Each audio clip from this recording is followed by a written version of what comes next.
202.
Of the morning, while the city sleeps, an uncommon band of heroes unites to fight the forces of evil.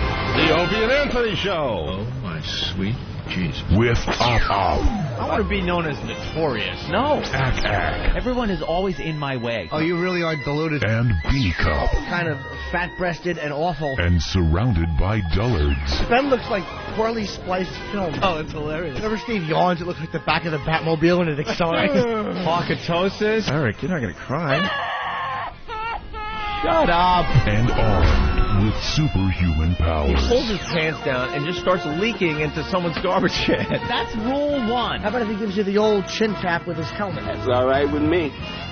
They are living among us. Average citizens, average heroes, quietly and anonymously continuing to make the world a better place.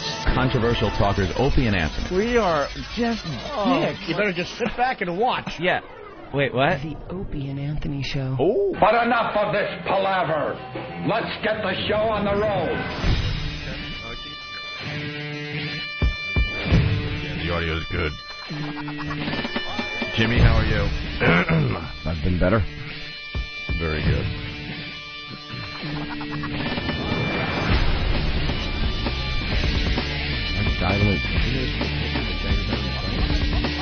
Yeah, moron. Guys, you're on. Oh, we're on? Great playing. Can you hear Hello. us? Good morning. Are we actually on, or just talking to you on? No, you're on. Oh, that was a good cue. Thanks for the cue, Eric. What a great cue that just was. We're just babbling like idiots. It's silent in here. We didn't hear any music. No ecstasy of gold. No enough of this palaver. Nothing. And then all of a sudden it's just you're on. Why weren't we being fed something? Is Rage Against the Machine still playing, Eric? Yes, it is. Yes, it is. Yes, it is. How come we can't hear it? Wouldn't that be nice if we could have heard something? Jaime just threw his headphones in the air. He's pissed off. He's all pissed. Because the first thing that happens was a fuck-up. I love it. Well, there you go. Yeah. Ugh. I love this. What, are we still on? That sounds fine. Oh, it sounds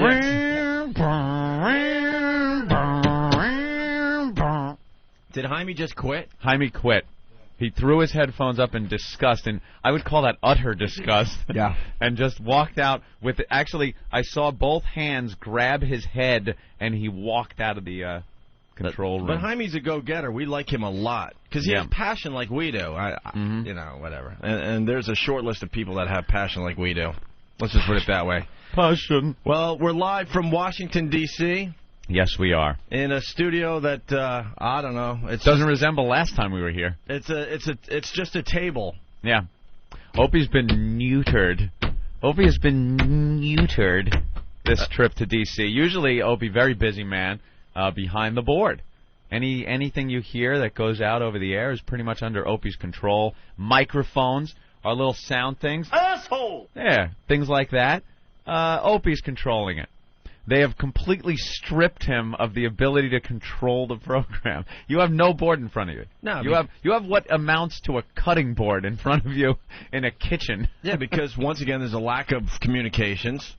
Between us and Washington D.C. Someone thought it would be a great idea to throw us in this studio and take me from behind the board. Yeah. Which just proves that someone out there is not running the damn station and should be fired at this point. Well, you've been without the board before. How long ago would you say? Never. That's right. Absolutely never. Opie's never done the show. I can't think of one time. So way to be on top of it. Maybe one quick phone call I would have been able to tell you what we needed. One lousy phone call. There is so much stuff that I do during the show that the average listener has no idea about, and that's fine. I don't care. Subtleties. I don't care, but it makes the show run smoother. Yeah. You know? If there's a caller babbling and stuff, I pot that caller down. And me or Jimmy or something want to make a point over the caller. Right. Opie knows, pulls the caller down so you don't hear him yelling and us trying to yell over him. And there's times that I got to adjust everyone's mic volumes because of things going... Just these stupid, tiny little things that make the show run, much smoother. But someone decided, take him out of the mix. Completely take me out of the mix. Completely. I can't just play. I can't play any of the news clips without going to Steve, and it's just dumb. Steve is now in control. And now we got a delay in our headphones. What is that about? That's interesting. There's some kind of delay. I hear when I talk. All of a sudden, I hear it kicking back.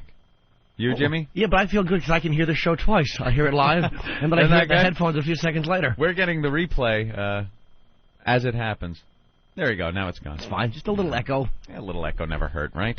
Sure. I'm not used to seeing little Ope's hands. They're holding a pen. They got nothing to do over there. They are just... He's going to be insane by the end of the show because old Fidgety has nothing to do with his hands. He'll just start figuring with buttons and like moving things around and adjusting everything and making it perfect. You'll hear him tapping things on and off. Yeah. We just need one person that is able to communicate with this radio show. I mean, just to assume that this is going to be okay is ridiculous. Yeah, it was it's absolutely ridiculous. It's a leap of faith on someone's part. Guess what? There are times I throw two callers on at the same time. Now Stop. I have to tell Steve, go to 1 and then put caller 3 on bank 2. It's dumb. Oh, boy. Oh, you have no control over callers either. That's right. I think I could answer them in here. Yeah. Oh, you can? Ooh. And actually, I probably could, control the phones at least. Ah. Ooh. What's that scratchy, squeaky noise? Well, I have to move way over. Opie's mic. The mic boom just went into his crotch. Oh, my God. Yeah. Just tighten her up. I know. You'll never get that close. I got it. Okay. Stay away from me. Prop it up with a 2x4. That looks good. Everyone should really stay away from me today. My God! Just run, Ben. Because run for your life. I was the cheerleader to get us all down here before vacation. I was the go-getter. Anthony couldn't be bothered. Oh, could I not be bothered coming down here? He wanted to just stay in New York and get ready for his vacation. I don't blame him, but I thought it would be very important to come down here before vacation, get everything set, because we're coming off the premium April 2nd. Yes, we are. I'm not coming back down here again. Is that it? Yeah, I'm done. We had to wait 15 minutes just to get into the building because that wasn't set up right. It's just incompetence all over the place. It really is.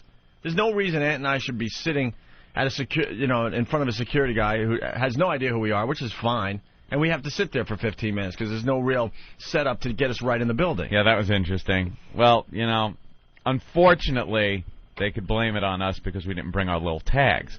But the system should be a little better. I remembered my little tag last time. Yeah. I forgot it this time. So we walk in, and the security guy at the front door, we say, "Hi, we're Opie and Anthony from the Opie and Anthony show." Anthony. Yeah, okay, this is going to be easy. Yeah. He had no clue who we were, what we were doing there, or anything. So, yeah, we work here. We work in New York, but we're here broadcast. I might as well be going, blah, blah, blah, blah, blah, blah, blah. Because the guy had no clue what I was talking about. Okay. Like I could have been a guy walking in off the street asking if I could walk through the building. That's how he treated us. Yeah. Which is, sit down, fill this out, put this sticker on, I'll call somebody. And he's like, who's your contact here? And Opie goes, Hugh Panero! Thinking that would be... I was thinking... I don't think the guy knows Hugh Panero. No, he's a security guy. He has no clue wearing a bone necklace. He has no idea who Hugh is. I'm thinking if there's one guy that he would know, it had to be the top the top guy. Absolutely not. He had no clue who that was either. Dude, you'd have been better off saying Mr. XM. And then he's trying to explain another ridiculous corporate system, and I'm just pacing. Yeah. I am pacing back and forth like those panthers you see in the zoo. Yeah. So he goes, who's your contact? And we go, okay, well, call Megan. So he doesn't call Megan. He calls some guy that's supposed to call Megan to have her come and get us. And then after a few more minutes, I'm like, who did you call? He goes, I called, and he gives me some acronym. I have no idea what he said. ECC. Was it? Yeah. Great. So I said, well, is he going to call whoever needs to come down here to get us? Because I think he probably said, okay, hung up, and when he gets to it, he'll get to it. Meanwhile, we're going on the air soon, so I really need to get this taken care of. So he made another call to the guy. It was just all of a sudden back to a lot of corporate stuff with calls and middlemen and intermediaries and stuff. So it was a little difficult to get in today. And that was just the beginning. And now we sit here and Opie has no board. And maybe if I move this. I can't be way over here. So where are you going? There you go. Oh, you moving over a little more that way? Oh, the keyboard when it slides. Slide a little, you have to slide over a little bit more, though. It's not in the right place. Stop it. No, I just want it to be in the right place. You heard that? I didn't hear it. It's fine. It's like nails on a chalkboard. Yeah. All right, so we're here in Washington, D.C. I couldn't be more thrilled, so this is great. You're digging it. Mm-hmm. I like the D.C. I want to come down here more often. Wait, let's go to the phones. Let's see if these work at least. All right, take a few calls. Frank in Jersey. Hey, good morning, gentlemen. I didn't mean to throw some gasoline on wow, there is an echo thing going on now that I can't even talk over. Can you hear me now? Am I having an acid flashback? Hey, Opie. No one hears that in Radio Land, though. I know. Well, it's gone. They got to deal with us hearing it. Is it gone? It's gone now. All right, now it's gone. We got the caller? Frank. Yeah. Frank. You guys are echoing. Wait, can we take a call? What? Your mic's not on because I can't. Mic isn't on. Oh my God! Oh no! He's going to kill somebody. He is absolutely going to kill somebody. Ben's mic is not, and if Ope had the board, click, that mic would have been on. It seamless. Hey, Cozy, I'd get that mic on. All right. It's not. Cozy Steve is going to have... Dude, you are No, you know what? I'm not even going to blame Steve because this. No, I mean he's in a situation now where he is going to have to chop. But listen, listen, Steve has to run all the stuff that I usually run. Yeah. I swear, Steve, I will not blame you for anything today because I know how ridiculous this is for you to try to read my mind. Yeah, thank you. I'm trying. That was a simple thing. Oh, Ben's coming in the studio. Boop. Yeah, you hit the button. Right. The mic is right. But it has nothing to do with you. Do you understand that? No, I got you. I'm just telling you that we're having two conversations going on in here, so it's so much more difficult. I can hear the sweat on those Lebanese fingers already. He's freaking out, man. I just want to be cozy and be loved. This is just another example that this channel is running itself at this point. It's running itself. One phone call, I would have been able to say, you know, I just assumed, stupid me, that it would look pretty much like it did last time we were down here, or something like we do every day in New York. Not a completely different setup where you take me out of the mix. Is that mic now on? I don't know. It's on. It's on now. Sweetie turned it on. What were we going to say, Ben? Because I don't even remember. They have to fix there's something wrong with the phones in New York that delay is happening, so Jaime's working on it. Oh, is that it? Yeah. Yeah. So we can't take phones yet? Not yet. No, not yet. No, not yet. Oh, bullshit, we can't hear that echo. We heard at least two Anthonys talking in the background. Oh, you did? So it does go out over there. All right, so then they can see some of the hell we're in right now. Oh, cool. And when all else is said and done, Opie's mic sounds like he's at the bottom of a well. I don't know if I think that's someone now. I think that it sounds okay out on the monitor. I think that someone might be a little messing with his mic. Sounds funny. Because the levels actually, you know how the levels are perfect here. Yeah. All right. Jeez. Well, I'd love to know when we'll be able to take calls. Is that a major problem, or is that a problem that can be solved within minutes? Yeah? I see phone calls being made in there. And Jaime's ready to kill somebody. He's calling New York trying to get it worked out. Poor cozy Steve. I know. The pressure is now completely on Steve, even though, like I said, it's really not. Fault. It's really not. I won't get pissed at Steve at all because it just doesn't make sense on any level if you understand the inner workings of the Opie and Anthony show. Right. I mean, you know, I think they made a corporate decision because I was talking to Jaime that they're taking the boards out of all the talk studios down here. Okay. Yeah. Well, that's great, but you should be talking to the guys that are running these shows to see if that's going to affect the show. For the most part, on talk shows, a guest will come in, maybe during a commercial break. He'll sit down at a mic. Everyone will know that mic has to be up by the time they join the show, and then you talk to them. But a show like this, someone's running into a microphone. It's very hard to just pop the mic up for that guy if you're not in the situation. Simple as this. Probably Elo's listening right now, and these guys want us down here. Yeah. We're not coming back for this setup because it just doesn't make sense. Doesn't work for this show. You're not going to take away something that I've been doing for close to 20 years because it makes sense for other shows. Yeah. This show is a unique beast. Every show is unique. There might be other guys out there that need special things done in their studio. Just to take all the boards out of every studio because it makes sense to some, gearhead out there. No. And if someone was running this channel, they would be going to each show going, all right, what are your needs when you come down to Washington? Mm-hmm. I noticed, because I've spent so much time in New York, that you run your own board, and you do a good job at that. So I, as the guy running this channel, I noticed that it's going to be different when you're in Washington. Is that okay? Nothing. That's the conversation I would have. Sure. I should just run the channel. I swear to God, I should just take myself off the air. I'll do a little something, and then I'll run the freaking channel. Oh, you can't come off the air. Actually, I could do both. I could run this channel in my sleep. That's what amazes me. This is the easiest thing in the world.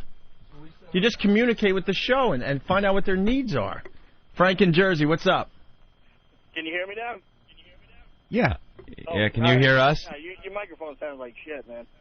Anthony's blasting through the radio, and then you can barely hear you. It sounds like you're at the bottom of a well. All right, thank you, Frank. That's what he wanted to say? That was it. Anthony in Oceanside, what's up? You got to be kidding me. You've got to be kidding me. I can't hear a word you're saying. Not only that, Anthony's got the crazy radio DJ voice this morning, and so does Opie, and it sucks, and fuck Washington. Ooh, keep it up, guys. Ooh, touchdown. The crazy DJ voice? Well, the I don't think they've changed our voices, have they? The mics are a little different. Max in Dallas. What's up, Max? Hey, boys. God dang, I can hear Max. you. This is too cool. I was just wondering. He can actually hear us. Opie, the reason you don't have a board is because you don't know how to run it. Remember? Didn't somebody already say that to you? That was more of a joke. You have no idea what goes on a regular basis. I think there might be a weird delay thing going on the phones here. Really? Are you catching that? Where I think they're hearing us a little later than we think they're hearing us. Like we're not hearing the delay, but it still exists. Yeah, yeah. Like we say, hey, how you doing? And then they chime in a little later. Mm-hmm. I say on the next call we make a concerted effort to notice that, all of us. Yeah, that's what I was going to do. Are there any more phones? All right, let's try this guy. Dugout Doug. All right. Hey, Doug, what's up today? How do we sound on the phones? Hi, Doug. Oh, this is really bad, and I had a radio station ready for you guys if you want to go to that little bit this morning. Wait, what's wrong with the phones, though? You're a faithful listener of the program. Yeah, right now you guys sound like a really bad cell phone, cutting in and out, fading in and out with the volume, and and the callers sound like that over the radio and while I'm on the hold. You guys sound fine over the radio. The callers sound like they're fading in and out of volume. Right now, you guys sound like you're in and out of volume over the phone. Over the phone, we sound a little weird to you. Yeah, you're fading in and out. You're going up and down in volume. And I sound like it on the radio right now. Huh, interesting. Well, there's a delay. Yeah, I hear a little delay going to you. Dugout Doug, say hi. Hi, everybody. I'm Doug. See, there's the delay. All right, well, we got to take the phones out of the mix, too. That's good. That's really good for a talk show. Bye, Doug. Thank you for playing along. Thanks for that little experiment. All right, well, technically, we're a disaster today. Again. Hopefully, we can make up for it with our creativity, some fun clips and hijinks that I can't wait to see if we can even play. Because that's going to be real interesting. Yeah, we got lots to do. I hear we got Pat O'Brien audio that I have not heard yet, and I hear it's great. It's amazing. He's trying to get a girl to do a threesome, and that's why he went into rehab. Yeah, he's in rehab. He did one of those, what you call phone calls, Opie, where he was completely smashed, I guess, hammered. Or that could just be the excuse. Maybe he wasn't hammered and said, I better check into rehab and tell people I was drunk because that's the only excuse I have for this. Called up some chick, was trying to convince her to get into a threesome with him and his wife, and is using profanities, and I guess this chick taped this, and now the tape is out, and that's why he went into rehab. Because for some reason, if you go into rehab, it gives you a clean slate. If he didn't go into rehab and this tape came out, he'd be screwed, in trouble, big time. But you go into rehab, everyone goes, oh, well, he's in rehab. Right. Of course it's okay. What, can you just deny it's him? I mean, I know it might sound like him, but on the phone it never sounds exactly the same. No, you can't. You really shouldn't deny it. It just makes it worse, I think. Well, no one should do it. Maybe there's pictures. Why don't we take a break, give these guys a few more minutes to make sure the bugs are, are fixed in this damn thing. Giving them a whole commercial break? And then, well, can we play a song or something? Eric, you got anything cool back at the home base there that you can play? He'll play something. Will give us a lot of time. Maybe they could because no one wants to hear us bitch anymore, and I understand that, but it just amazes us that there's just still problems. It just amazes me. If I was running the station, I would have been here at 4 in the morning to make sure everything was set and ready to go. But I don't consider that bitching. But that's stupid me. I consider that just talking about the situation at hand. All right. Well, we'll take a break. We're going to play the Pat O'Brien audio. We got to talk about the ride over here, Anthony. Yes. Got to talk about the train ride up. Want to do the post-Ozzy interview stuff that our observations. It was really, really cool. The happiest boy in the world yesterday. Anthony has a new movie theater experience. Yes. Also, we got DeeDee in the house. Cricket, she's going to do the news today. The Mad Mexican's going to stop on by. We're going to talk to Sal, the cab driver from last night, who decided he wanted to fishtail us all the way home. Nice. From Georgetown, and lots going on in the news, obviously. So Sal, the cab driver? Sal, the cab driver. That was his name? I thought he was, foreign. I don't know. His name was Sal, I guess. Oh, it's Saul. It's some awful, yeah. I thought we it had... was Sal, Ben's saying. Okay. I thought we were turning into some wacky morning show where we have the cab driver. Keith, did you just say something? I did say something. Oh. Yeah, see, I can't control your mic, sorry. What's that, Keith? I said the cab driver's name was Saul. Oh, there he is. It's on, right? Wasn't it on or no? It's barely on. I think it was. I would have pot him up a little. Potted him up a bit. A little higher, you know. But Keith isn't very, on the mic. You're not a broadcaster, so it's, Maybe you'd have to turn your mic up a little more, but who knows that? Let me let's say hi to Peter. I'm gonna see if the phone's You're getting working. real weak, man. In the old days, you used to flip out, break things. You're getting old, man. I'm telling you, your show lost the edge. You know what the problem is? There's nothing in front of him to break. They're taking everything away. You that's can't your break idea of granite. losing the edge? Is that he's not throwing something? I mean, Peter, the problem, Opie, man. I mean, he comes in there to Washington, station. They weren't. They just dissed him all over the place. Didn't ask him any questions. What do you want? If it was me and I had talent coming in there, first question, I have a questionnaire sheet. What do you need? Tell me your needs. What do you want? We'll take care of you. You're our premium guys. I mean, I would have had. You looking for employment? They just ignored you like you were nothing. The guy that sort of runs the radio station, he called me around 6 o'clock last night to ask if I was in Washington yet. I'm like, oh, yeah, we're going to dinner. And nice follow-up. That was the first time. Nice. That was the first time I heard from him. As far as this whole D.C. trip goes. So, no, dude, you know what? Here's Peter. Here's the problem. People are sick of me bitching and complaining and screaming. I get that. There's a point where it's fun for the radio show and it has its place. But then it gets to a point where people are like, oh, God, another show where Opie's losing his mind and Anthony's, bitching too. They don't want to hear that after a while. And we even acknowledge that. And we talked to the gang down here in Washington. We're like, look, we'll try to bitch less, but get everything, set up and set up nice for us. That's why when we get back and we're off the premium, supposedly everything is going to be running nice and smoothly. We'll see. It's going to be perfect when we get back to New York. But I understand people don't want to tune in every day hearing bitching and complaining. But it just boggles the mind that we have these problems still. Are they that stupid there? They don't see that you guys run a very unique show, and that you're the problem that is needs to be talked to before you come down to a new venue and say, what are your needs and wants? They just don't care about you, I don't think. Oh, see? Opie's trying to get a word in edgewise. Well, I would have been able to... The delay, this guy keeps talking over Opie talking because he hears silence because there's a delay. But see, what I would have done... Pot him down. I would have potted him down and talk over him, but I don't have any controls over anything today because some idiot thought this was a good idea. No control. See, here's the problem. The person that is sort of running this channel, I think he's spread too thin, obviously. Is that it? And he has a lot of other things he has to worry about. Mm-hmm. All right. Well, let's take a little break. Eric. Is Eric going to talk to us back in New York at all? What? We're going to do it here. He's probably running around like crazy. We're going to fire off all that other stuff from in here. What do you got to play? We got Ben chose Anthony's Martini Steve song, and then we'll do... Well, that's what I want to know, because then we... Okay. You set things up in radio. Gotcha. Just to play it doesn't mean it won't mean anything to somebody out there. Gotcha. Martini Steve, obviously, who's talking there, Anthony. Yeah. Likes his flame clothes. Loves his flaming clothes. He's wearing one of his flame shirts today. Mm-hmm. And he's actually on fire in there. Right. Trying to work the board. Right. He's losing his mind in there. And so you got with your brother. Yep. And you did a little song about Martini Steve. A little song parody. Back to my roots, Opie. It's basically a play on the fact that he likes wearing a lot of things with flames on it. That's true. Check this out.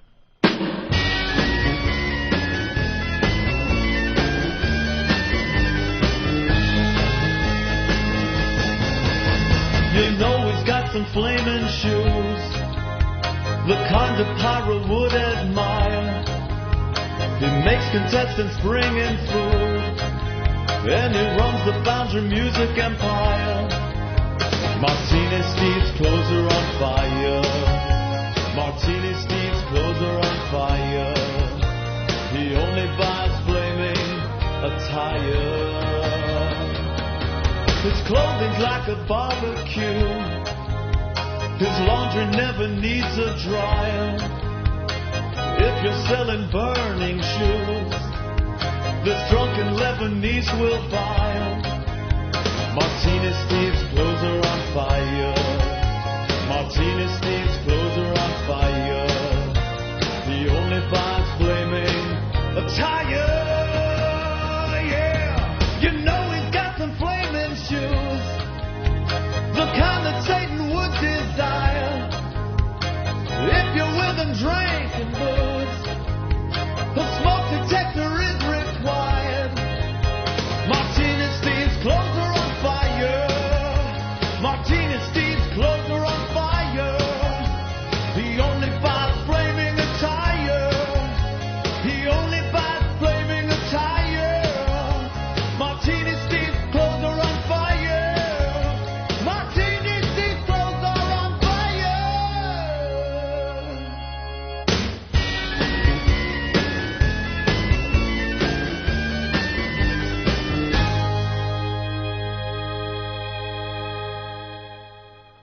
like sands through the hourglass. So is the Owen-Day virus. Wow. You rule, Bernie. Bernie. No. This one, right? Yes, this Oh, what are you motherfucker? Tony, Opie, you're asking for trouble. Tony. Oh, he's coming over. Oh, Bernie, sit down. Sit down. Oh, my God. Wait. He's really mad. You pissed off Bernie. All right, get over there. Get over there. It's getting hot in here. It's getting hot in here. It's getting real hot in here. Bernie, you don't have to take that. You don't have to take that, Bernie.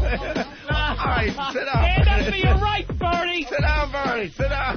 It's okay. It's okay, Paul. It's okay. It's okay. Oh, it's okay. Oh, it's okay. Oh, it's okay. All right, have Bernie sit down. Take a seat. Let's all calm down. That's all right. Yeah. Hand over that fucking CD. Oh, you gotta have another. You lunatic. All right, Bernie. Oh, he's fine, Bo. Oh, he's fine.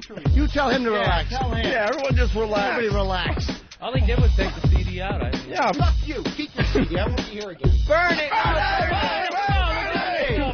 Bernie! Bernie's leaving! Oh, man. All right, he's walking out. Wow, man. Holy shit. Wow. That was Dude, legendary. That was the rage. That was what happened on that train. Oh, my God. I'm not even kidding. That was what happened on that train. We saw it. He was out of his mind. Hey, you know what's odd? We were talking about Rain Man, and when you were watching Rain Man, remember, it was kind of like you look at Dustin Hoffman and go, not too bad. He's a little kooky and stuff, but he seems nice and sweet. And then that time he lost it at the airport. Oh, yeah. Just like, just lost his mind. That's what we saw. That snap. That was right now. You just threw his CD. It was like a Pop-Tart in the toaster, and a little smoke billowed up, and he couldn't handle it. Right. Imagine that, you didn't see it coming. Like, no. It came out of nowhere. He just Fuck you. Keep your CD. Yeah. Keep your CD. Fuck you. And take this with you. You have another. Keep your CD. Wow. Yeah. Opie and Anthony, the virus is spreading. Hey, this is Ozzy Osbourne. And you're listening to Opie and Anthony. Stay fucking tuned, because I'll come and fucking kill your baby pet.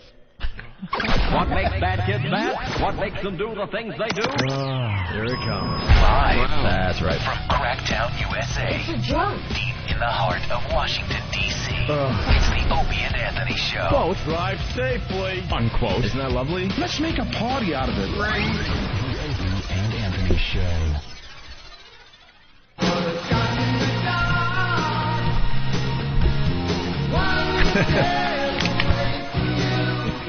And we're back with the Opie and Anthony program. Don't give up on this radio show today. How do I sound, Ope? You sound great. I sound good now? Yeah. Fix my mic? Yeah, everything is good. All right. Ready to rock. All right, I'm just fucking with Now you. Anthony's just being an asshole. Oh, my God, People you guys. panic. Oh, my God. Wow. Steve, you got a panic. Wow. Panic. As you guys were enjoying that little song parody about Martini Steve, all hell just broke loose. People are going insane in multiple states, Opie. There was yelling going on, and Elo comes in with coffee, hoping that it would be a nice morning for everybody. Do not turn off this show today. This is the one. This is the one where it all goes horribly wrong. Elo walked in here with a look on his face. I can only imagine the similar look on JFK's face during the Cuban Missile Crisis. He came walking in with his nice suit and everything, and the trouble on his face. With his Terry Schiavo haircut. Oh, God. Oh, no. And the same look, I think, right? Yeah. His mouth agape. Is he smiling or is he pissed? I don't know. Oh, that's horrible. I was out getting my coffee, and he had a little box of coffee. He came in very nice, brings us a box of coffee. Starbucks box of coffee. And if he had it his way, he would put a few people into a coma. He just called me over. I was out there. He goes, "Come here for a second." And it's the first time I've ever really realized he could fire me. I was really afraid of him. I'm That's like, the boss, this is what they deal with. So he wasn't mad at me. He's like, "What's going on?" And I was like, "Oh, phew, I thought it was me." Yeah, so there was yelling and screaming, and then Elo's coming in, and Jaime is running around threatening to fire people, and then Jaime's making threats on the phone. And then Ben comes in and goes that Eric is scared in New York and sounded like he was going to cry.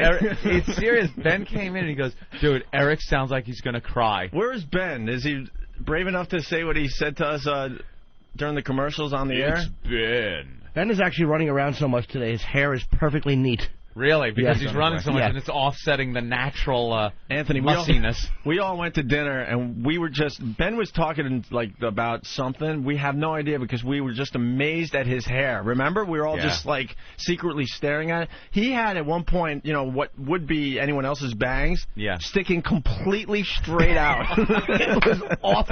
He's talking and I look over at Ope. And Ope was just staring at his, like, the top of his skull. It just went straight out, like an awning. And then I'm trying to get Jim's attention. Then he's in on the gag, and then Keith, and then Ben knew that we were messing with him. So then, what are you doing? Come on! It was very funny. So where's Ben? I don't know. He's looking for Jaime right now. See, Ben's not brave enough to say what he said off mic. I'm sure he's actually looking for Jaime. That seems to be. Where's Jaime? He's probably in the floor somewhere.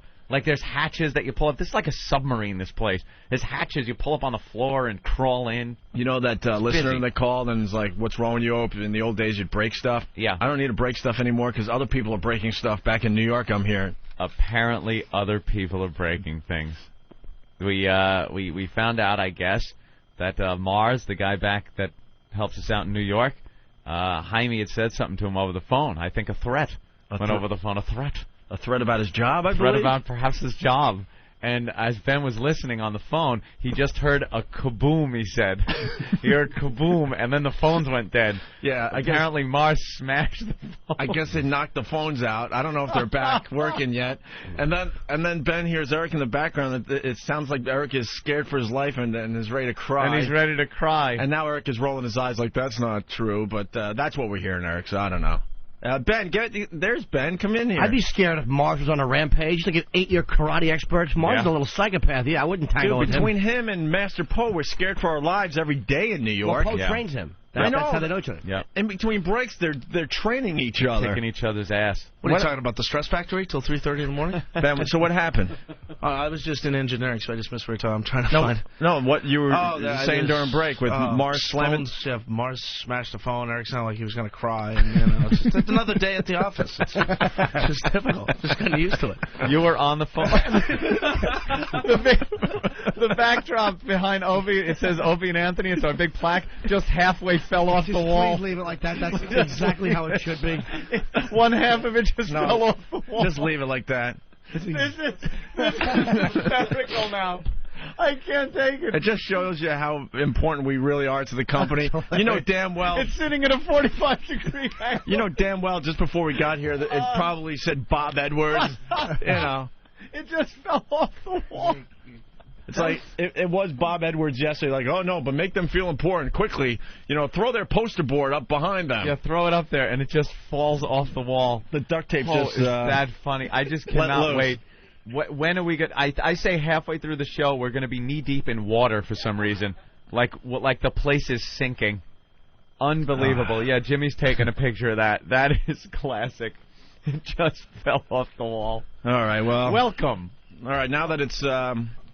7:40 on the East Coast. I guess we're ready to do a radio show finally, Anthony.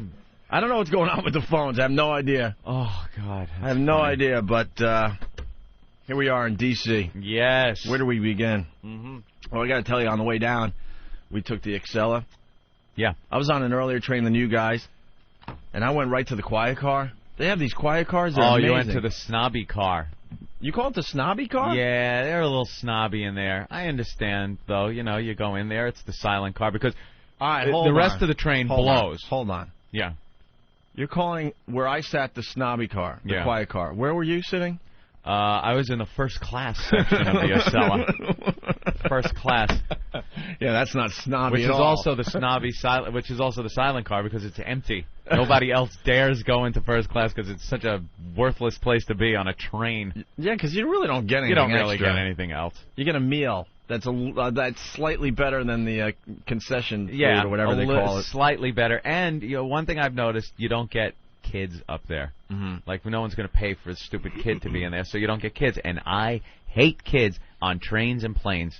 They just yapping if they're that age or crying if they're babies. So to not have to deal with that, why not? I enjoyed first class at you. I would love to have a conversation with you, Keith, but I can't control your microphone today. Uh-oh. Oh, poor Steve. He is to the stress and pressure that he is under. He's not a mind reader. I was just saying. No. Here, move to that mic. No, dude. Keith is too far away. He's cranked all the way up right now. Go ahead, talk. I was just saying. He's sucking the mic. I was just saying how I enjoyed first class with Anthony yesterday. He was in first class with me, and then they kicked him out. Yeah, Keith the cop decided to come down here with us, and because he's a cop, you get to ride the trains for free, right? There was a certain courtesy extended to me by the conductor of the train. And he was kind of an old crotchety bastard, but when I went down... He was. When I went down, I showed him my identification, and he pointed towards the front of the train. Now, when we got there, Anthony went in that direction to the front. First class. And everybody else went to the rear. So I went to go with everybody else because I know Anthony's going up to first class. But the conductor pointed me to first class. So I said, okay. I walk all the way up with Anthony. I sit down. They give us the nice little nuts in the glass. It was lovely. In the glass, Whatever the hell it was. Dude, are you panicking on telling your story? Oh, he is having a nervous breakdown on the air. Really is.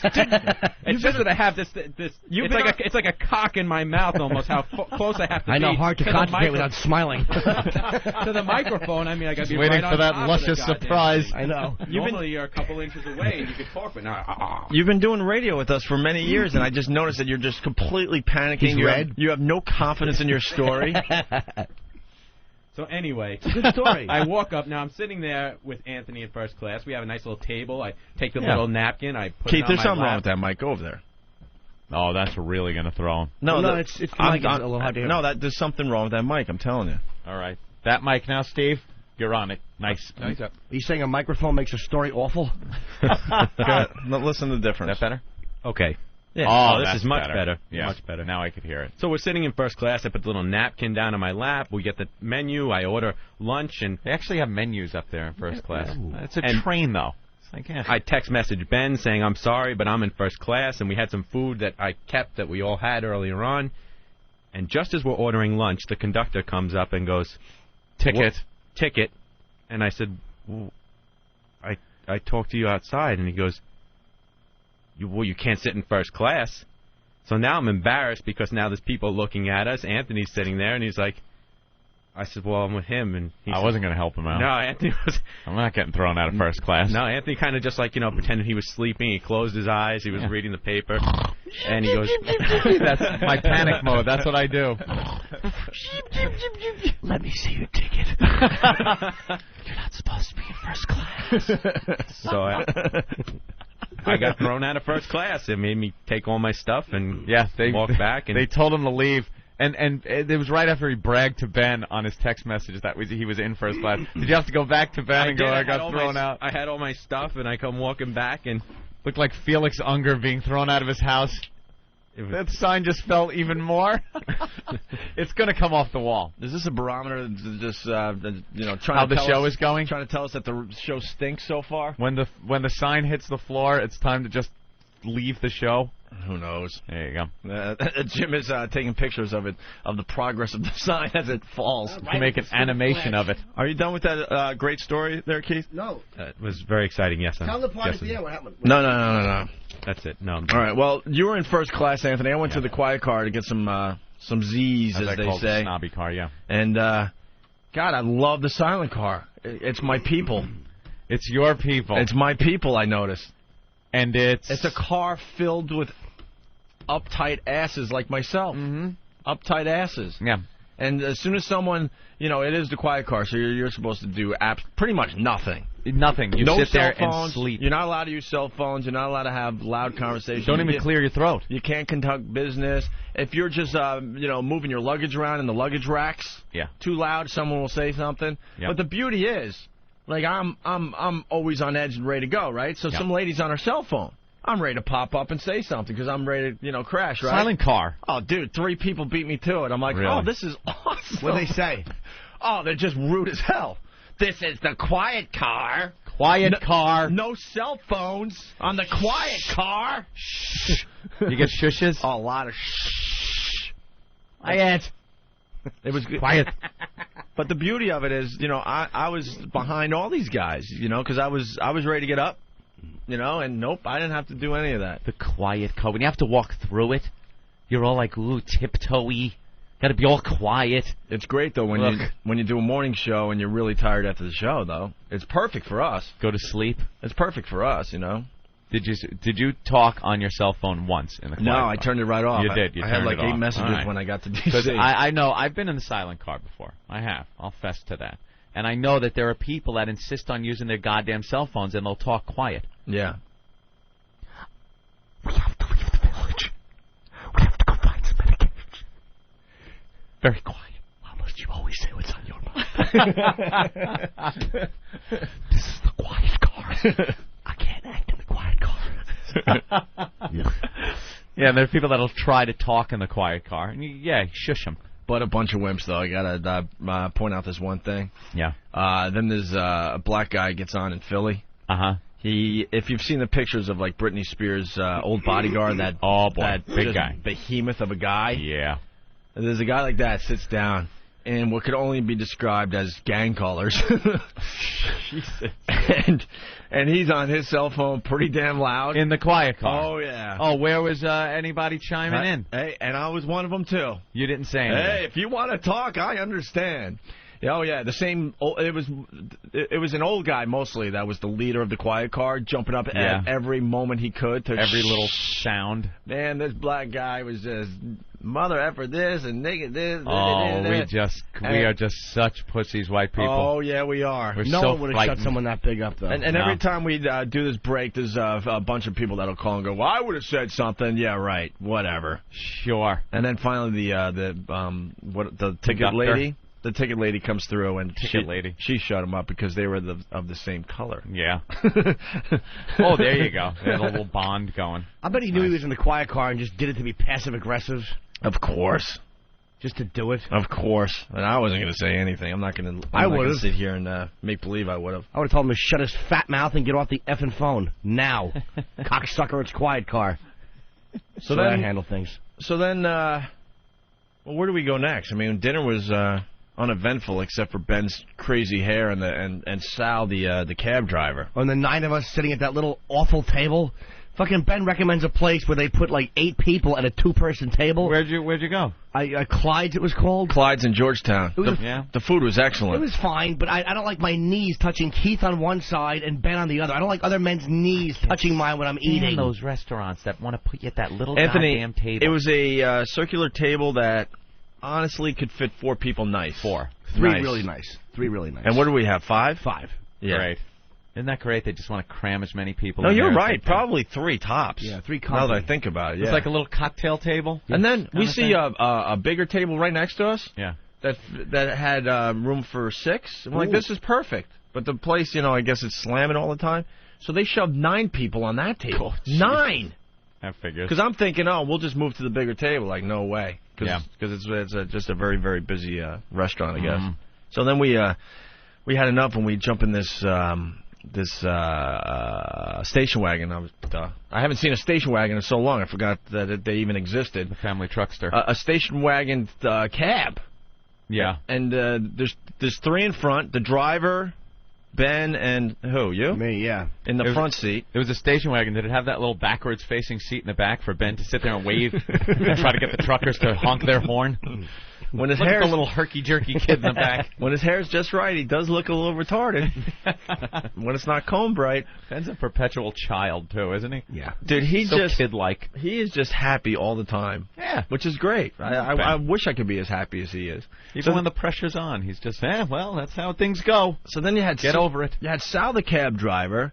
You had Ben in the middle, just messing with him, going, hey, can you drive us to the gay section of D.C.? Doing Mark Parental impressions to the cab driver. Right. Hey, you got a PlayStation? He was telling the cab driver on our way to Penn Station yesterday that we all worked for the government, and we were on a secret mission to Washington. And Steve was a sniper. And really? Yeah, Steve? and he's just he's telling this cab driver all this, and then he would like say, "Well, that's all I could tell you," and then he would like keep telling him more stuff. He's twisted. He loves just like, I don't know if it's like some weird thing in his head where he actually believes this stuff, but he feels he has to tell these embellished stories about who he is. What he does. Gossip. That's great. Well, even if it's fake. Yeah, he's got to gossip. He's on the phone right now, just pacing back and forth. God, you know how most people pace like 5 feet, maybe just back and forth a little bit in one spot. Ben paces a 100-yard haul. The whole building. That? It was just like back and forth, back and forth. The one thing with Ben, you know, everyone knows by now Norton does all these little, you know, gags and stuff. Ben loves those gags, but does them just really, really bad. You know, the worst at him. Yeah. But anyway, so it's Sal the cab driver, Ben, Norton in the front, then it's myself, Keith, and Martini Steve in the back.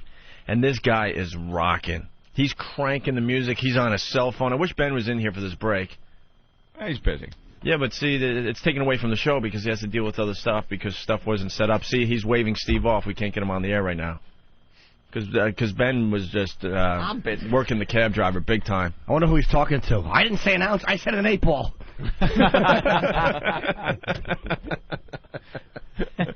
So, it's not as good if Ben's not in here. I will say, though, with Ben and that guy, my knees were pressed up against the front of the dashboard. I don't like to ride without a seatbelt at all. No. It was a really uncomfortable cab ride. You didn't have your seatbelt on? No, I couldn't because Ben was there. That's bad. Fat baby legs all over the buckle. Try to get your belt both of you in. Yeah, Ben, at the same time. I should have put him on my lap like they would have on a plane. Little kid. Yeah.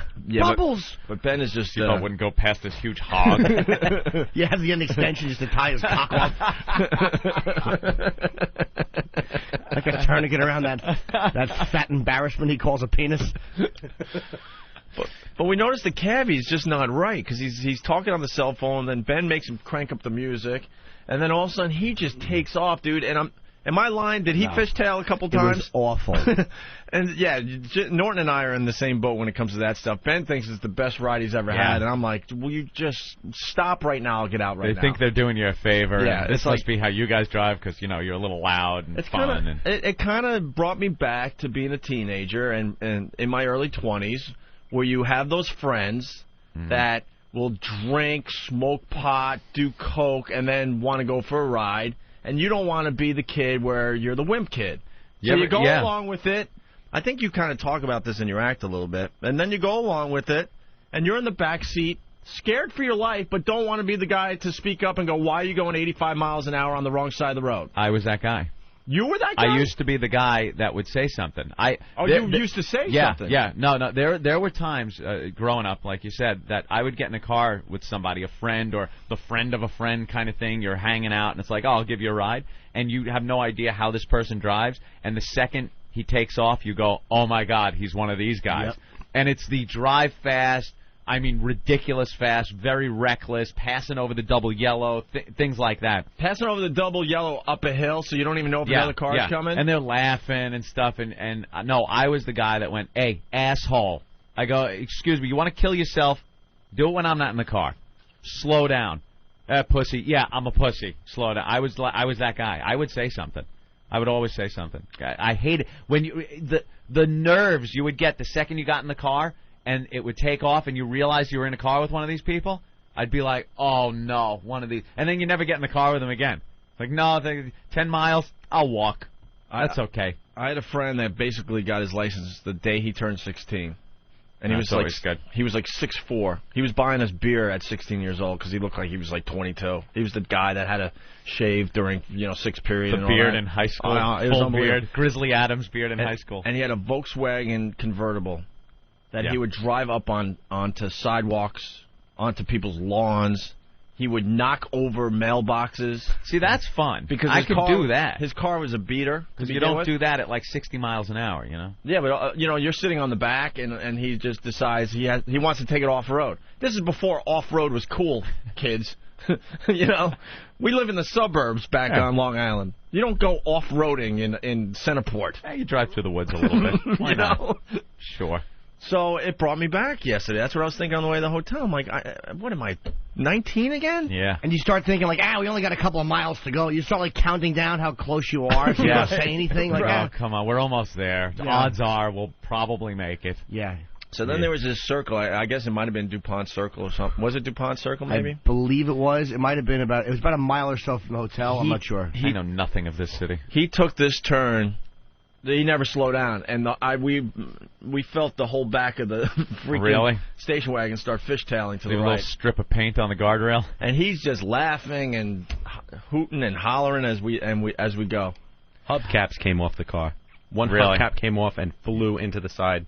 Hear make that ringing noise. I would have felt safer on the back of Christopher Reeve's horse. It was an awful hairpin turn. He's a foreigner on his cell phone, and I never want to think about him again. It's terrible. Well, then he pulls in front of the hotel. He doesn't slow down slightly. He just jams on the brakes. Great. And we skid to a stop. Did you tip him? Yeah. That was the best part. Really? Yeah. Because then all of a sudden he's like wacky cab guy. All of a sudden he like jumps out of the cab like, come on, you guys are home. And he's laughing. He looked like he could have been related to Ben now that I think about it. He was in that same like, everything's cool. He's opening up the doors. There's cars stuck behind us. You know, he don't care. And he's thanking us all for the ride. He doesn't know who we are, by the way. I'm sure he does this with every ride he gets. And then Norton decides that he gives them the $20 for the $13 fare for the fare. But the guy's too busy on his cell phone thanking us, patting us on the back. We're getting his phone number to possibly get him on the show because he's such a whack job. That all of a sudden you just said what? Keep the change. Just keep it. He was trying to keep talking so I wouldn't ask for my change. Oh, so you wouldn't ask for your change, and it worked. It certainly. Cause I asked him for change. I'm like, just give me back $5. He's like, wow, what are you, like he wanted more, but he was kind of like being funny with it, and then he kept talking, and I'm like, just keep it. Oh, God damn, he totally got you. Yeah, but it wasn't an intimidation thing. He was just like a little twerp, but it was just like, ugh. Yeah. Well, I want to wait for this animal to fish into his pockets. Through disgust. Yeah. He got you. Wow. Yeah. I hope right now his car is a crumpled mess and his teeth are all over the beltway. I hope that he smashed his face into the dashboard and little chiclet teeth just flew out. Hey, Steve, what's Ben dealing with? Because he's out of our show now. Dealing with this situation. I think he might be trying to get the cabbie on the phone. Either that or it's something else because I guess he shooed me away when I tried to get him. So that usually means he's either yelling at somebody or being yelled at. See, if everything was set up nice, then we could have Ben on the... See, it takes away from the whole process here. The whole program. The whole program. I'm looking at Opie and slowly watching the sign fall. Yeah. Have you noticed it's gone down a couple of inches on that side now? Yeah, the right side just fell about 3 inches. It's some kind of two-sided tape that's holding it up. And for some reason, it lets go and then it catches it again. And the whole thing will fall completely before the show is over. Yeah, don't touch it because we'll just laugh like idiots when it happens. And, and you can enjoy it. You might even even hear it at home. Yeah, Jimmy's the floor. Jimmy's taking another picture of it. I'm taking photographs of the progress. And then you can make an animation. Yeah. You put all the pictures together and watch it actually fall. I'm sure someone on Whackbag will do it. Maybe I could have my head bitten off in this one, too. That was a great Photoshop. Let's go to Duke in Jersey. Duke, what's up? You guys sound muffled today a little bit. But it's, Duke. Hey, Duke. Big Duke 10. Hey, it's Duke. Duke.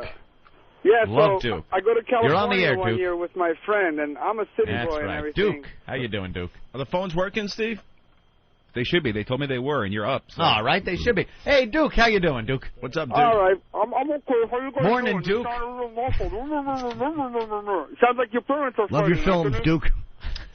It's too bad because we want to take this conversation to the second level, as Elo. Second level, adding somebody else. You go to the expert, and then you go to the phones. We've pretty much got done some great all we phone could calls do that we can't get to. Well, maybe it's just Duke. Maybe it's just Duke. Yeah, Duke sounds like an ass.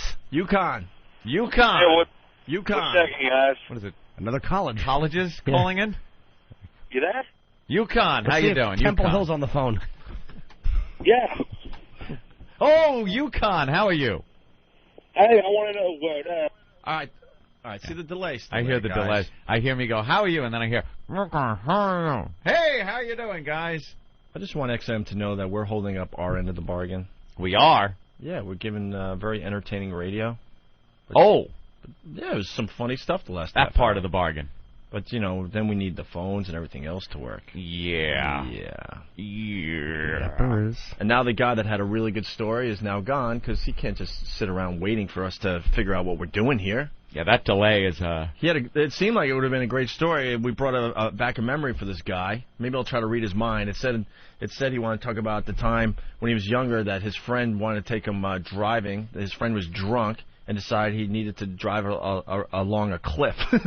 Oh. Can you imagine? Yes, I can. You know something? I can almost relate to that. My dear departed dad, many years ago when I lived in California, would just get hammered. And we would be out on something called the Ortega Highway. This is a road that went between San Juan Capistrano and Lake Elsinore, California. And it's a mountain pass. And this road was the most dangerous road ever. Hairpin turns, cliffs with no guardrail. Yeah. 2 lanes, one going one way, one going the other way. Guy in the middle say, "What do you want from me?" And just sheer cliffs. And I would be in the truck, petrified, watching the tires. Like every inch the tire would go closer to the edge of the road, the adrenaline would pump more, and I would just be in fear for my life. And there's my father just hammered driving, you know, and I'm in the passenger seat. And the trip would take, you know, an hour and a half, 2 hours sometimes. Ooh. And it was just 2 hours of sheer hell and terror the whole time on this mountain road. Yeah, maybe that's why I'm a nut. Sprinkle that into my upbringing. Did your dad have an open container? Oh yeah, a beer between the legs. Yeah. That's how all my uncles drove when we were growing up. That's how I drove up until probably 5 years ago. That's when drunk driving was a sport. Oh, way back then. It's just not a sport anymore. They've taken that sport away from us.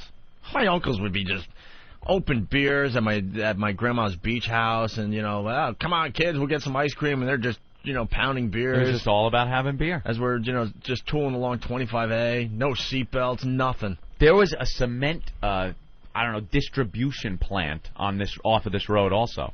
And you'd be driving, and these huge, what they called Conrock was the company, Conrock trucks, cement mixers, would come just bolting up the other side. And that was another thing, because the old man would move over a little to let the Conrock truck through and get closer to the cliff. Oh, my God, this is just petrifying me. Petrified. Very scary as a kid. Yeah. But always with the beer, yeah. Always the beer between the legs. It's slightly... I'm going to go off... Child abuse? No, I'm going to go off on a slight tangent, because when you just said that, it just brought back a horrific memory. I lost my third grade teacher. I think I was like in maybe 5th or 6th by this point. Yeah. She went away for summer vacation or whatever, or maybe early spring vacation because it was still snowy where she went. She went somewhere deep into Canada. Deep into Canada. And she never came back to school to teach because her husband, and I think her friend were all decapitated by a snowplow. Wow. Yeah.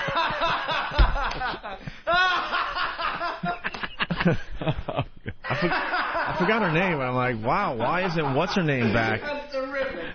And why is there a young hot teacher in her place? Well, I remember they had to sit us all down and tell us how she's not coming back, and there was an accident in Canada that involved a snowplow. Ooh. And then I found out years later, it involved a snowplow. Oh, to lose it in Canada. Ugh. Yeah. Decapitated because the plow was up a little high, and they got into some whacked out accident. We had a kid die on that same highway I was talking about, the Ortega Highway.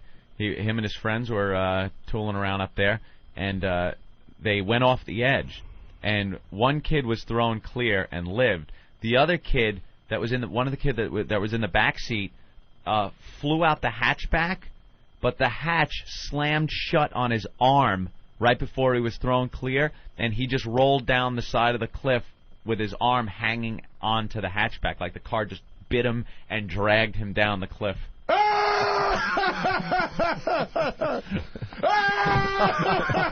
right, relax, dude.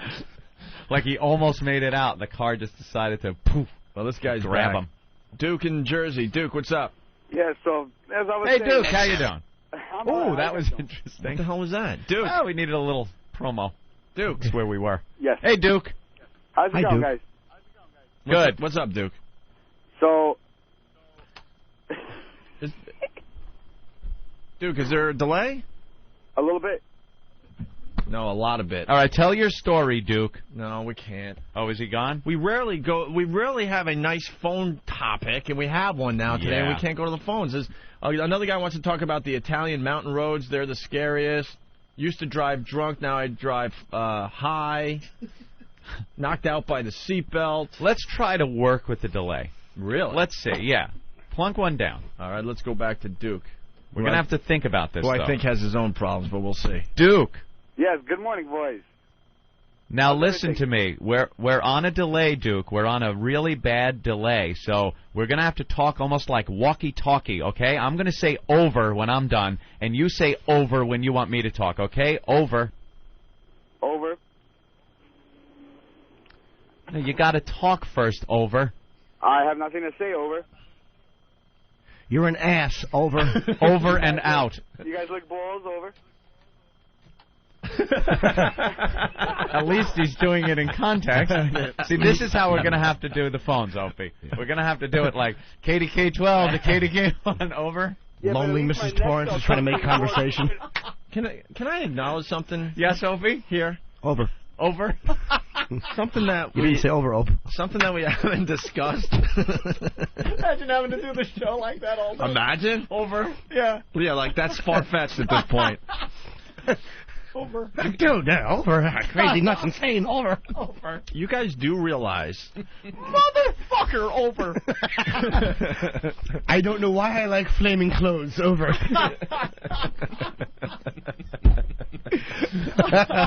Hi, over.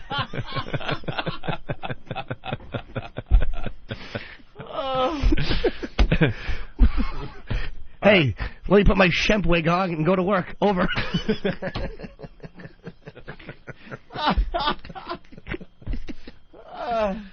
Oh, wow. Wow. Yeah. Do I have to say over? Because I do have a very good observation. All right, let it rip. That'll throw me off a little bit. No over. You guys realize we do work for XM Satellite Radio. I think so, yeah.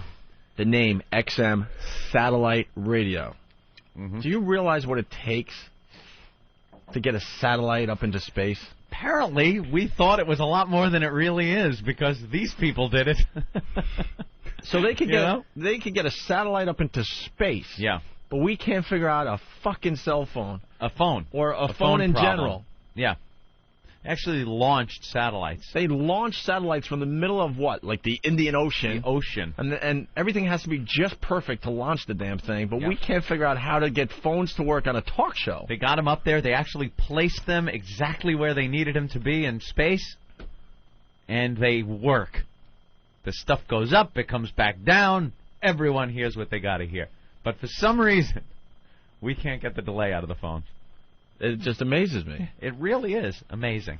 All right, we're going to take a break. Where's Ben? Ben, just turn your mic on. Mm-hmm. There we go. Hi, Ben. Hello. Hey, Ben. Ben's in the other studio. Now, Ben. Yes. We were talking about Sal, the cab driver. Sal, the cab driver. He's great. Are we going to get him on the phone today? Yeah, we can call him. I'm sorry, I had to go do something. Oh. Do something? Yeah. It looked pretty intense what you were doing. That involved the program? Yes, it involved Personal. the program. Yeah, Oh, no. They're not trying to blame you again, are they? No. All right, good. We're over that that part of the We're all BS. Escape Ben. We're all good. That's what he is. Yeah, Ben's not the scapegoat anymore. Was he calling the hotel, asking him to have his overalls and butcher knife ready when he gets back? It's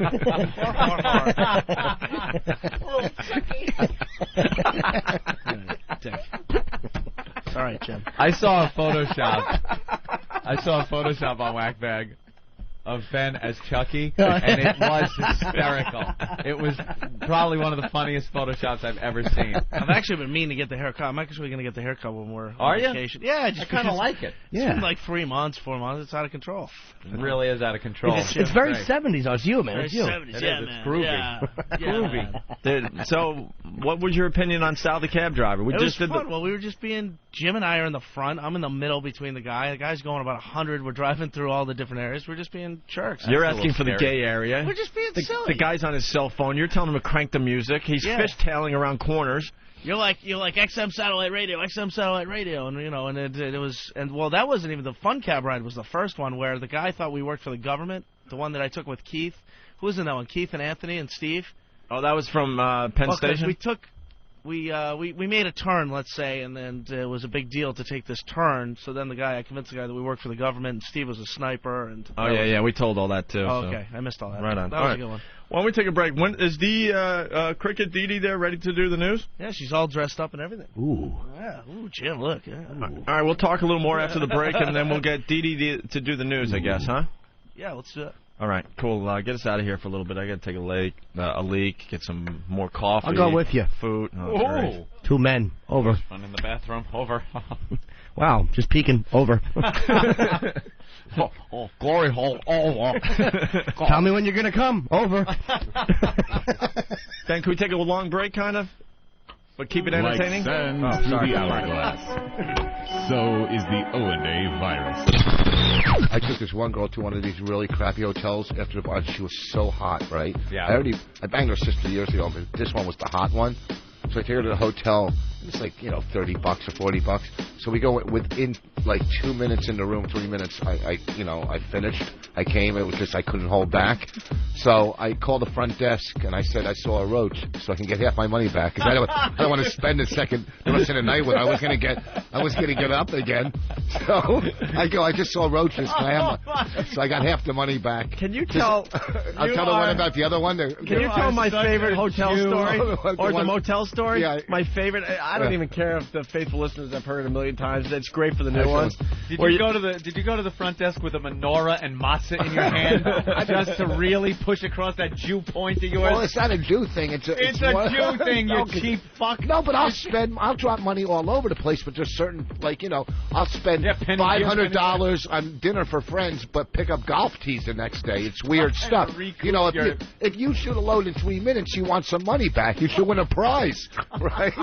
It's like Tell the motel story where you picked up the girl. I picked up this one girl after a show at Rascal South. So I go, let's go to the diner. You always take him to the diner. That's to get him alone first and to the car or whatever. So we're outside the diner parking lot. We're making out in the car, and she goes, I can't do this here. It's a diner parking lot. I go, okay. So I pull next door into the car wash, right? So she goes, I can't do it here. So I go, okay, well, I know a nice place. Not a nice place. It's just a little dumpy hotel, whatever. And it was on the other side of the highway. I drive there, and it's like a crack hotel, right? I mean, the place doesn't have a car in it. It's like a total... the parking lot is completely empty. Yeah. Completely empty. So we're in the car fooling around before I go in, and she, gives me a hand job, and I come, right? I have an orgasm. So I'm thinking, well, I'm fucking not going to get a hotel room now. Not now. You're so done. I go, hold on. So I go, well, let me go in and get a room. So I walk in, right? And I come back out, and I look at it, I go, they're all sold out. And she said, "There's no cars." I go, "Yeah, it's a crack hotel. They don't have cars. They don't drive. They don't drive. It's all sold out." Oh, and they've all walked up. You're such a creep. But I gave her my CD as a parting gift. I do that to a lot of girls. She wins. Here, take a little piece of me home with you. So, when you hate your life, just to confirm it. Anthony, the virus is spreading. Live from Washington, D.C. On this day, prescribed by law and marked by ceremony, we are led to one conclusion. This place just blows. You're being harsh. The Opie and Anthony Show. Ow!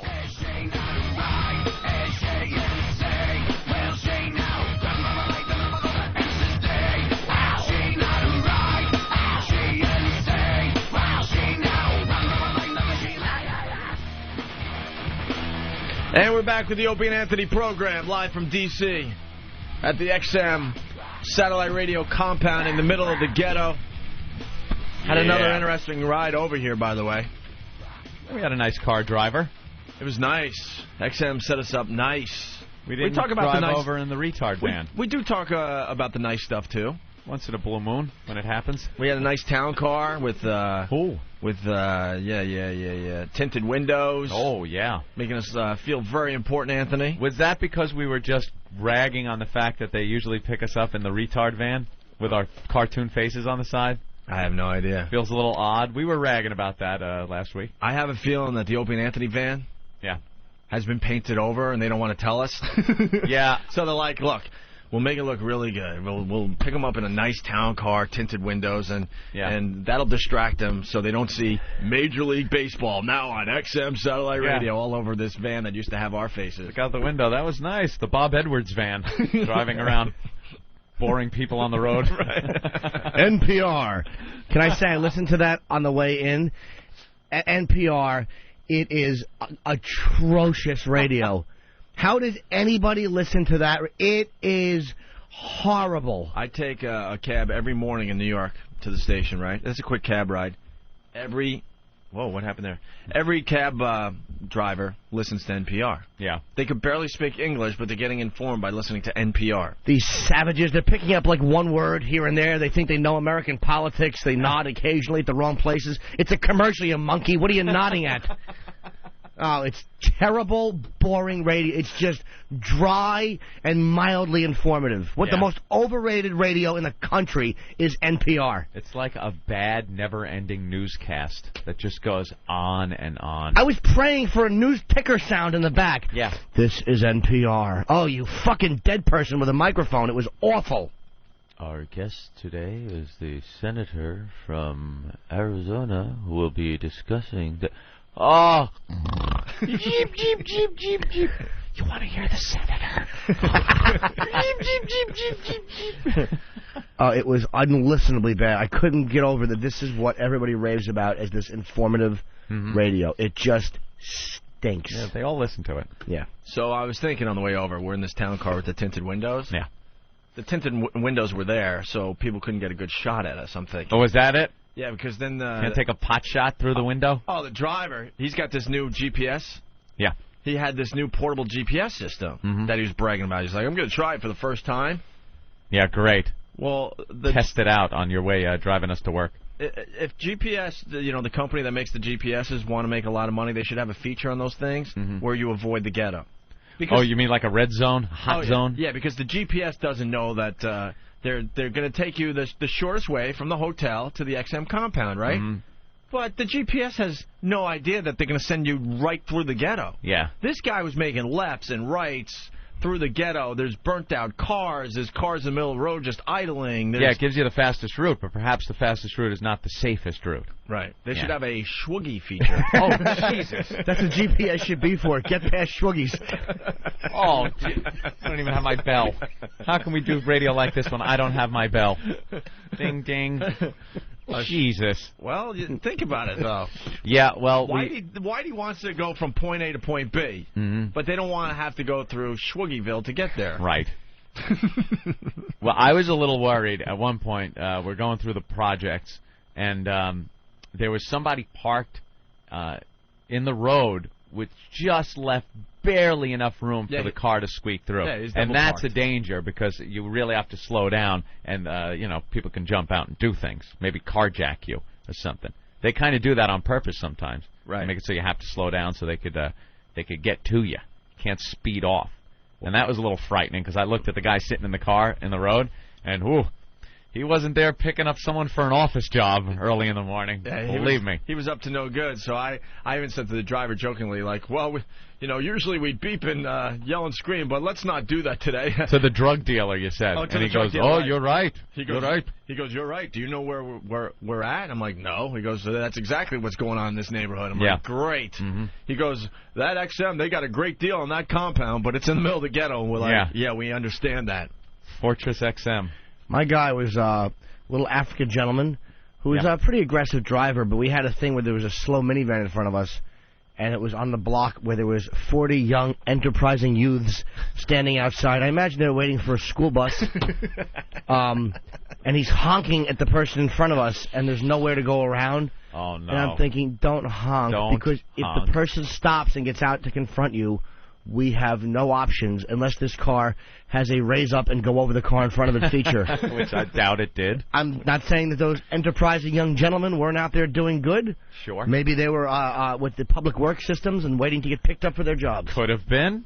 You don't know. They could have been Adopt a Highway volunteers waiting to clean up trash. Could have also been holding bricks waiting to do the Reginald Denny impression. Also a very, very viable possibility. Here, take this with you. Do a little dance. You know what we haven't talked about yet? Yeah. The Ozzy interview yesterday was just amazing. I could not believe how happy Jimmy was yesterday. Up, Ben? No, I asked him for something. The happiest little guy. Yeah, so Jim Norton's dream came true yesterday, and he got to talk to Ozzy in person. Which I must say was very nice to have that whole thing work out. That worked. You know, we were supposed to have Ozzy come in. It was supposed to be during the show.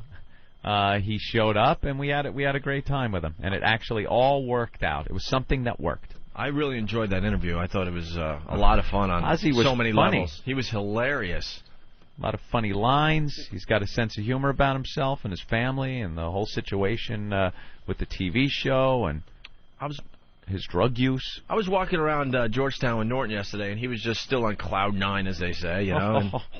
And he goes, "Man, I really thought you were going to throw me under the bus." I'm like, "Do you understand? In the end, we're all true friends here, and what I would a never scumbag thing that would be to do." Well, I panicked because you did mention it before, and I'm like, I didn't think you would, but then I'm like, well, what if he did? Well, of course, why? Wow, why does that happen? Do you notice his fades? It's kind of fading a weird way, or what do you notice? It's every time that door opens up, which is really? Yeah, it's just like sucking the air or the oxygen out of the room. I don't know. That is weird. And do you hear that door banging every time they close it? That's nice. Well, it's just, you know, the little things you got to get used to when you broadcast somewhere else. They can't help every little situation. How did I become the bad guy just by mentioning that the door closed? Jimmy, it's a door. What do you want him to do? What do you want him to do? Have Jaime just stand there and not close it? Yeah, Norton, I demand you put in Star Trek doors. Calm down, man. Jeez. Anyway. Yeah, well, I am a dick enough to just have it in the back of your mind that you might be thrown under the bus. But, you know, when it comes down to it, we're all really good friends, and I would never do that to you because that was your moment. Yeah. Yeah. I go, but just hear me out, though. That's the only person I wouldn't throw you under the bus. Just Ozzy. That's it. That's the only guy. You really don't have any other huge heroes. Although yesterday you were talking about Robert Plant, which would have been, like, huge. I like Robert Plant. I like Robert Plant a lot, but not like that. I mean, yeah. Richard Pryor is the only other guy. Right. Well, on that level. Well, we're not going to get much of an interview no, with him these days, unfortunately. So, Ozzy comes in, and just a few observations, you know, that we didn't talk about because we had to get right off the air yesterday, but I've never seen Jim Norton look like he did yesterday. He was just the happiest guy. You looked like you were 12 years old. You were just, like, in amazement. Shoot, tussleable.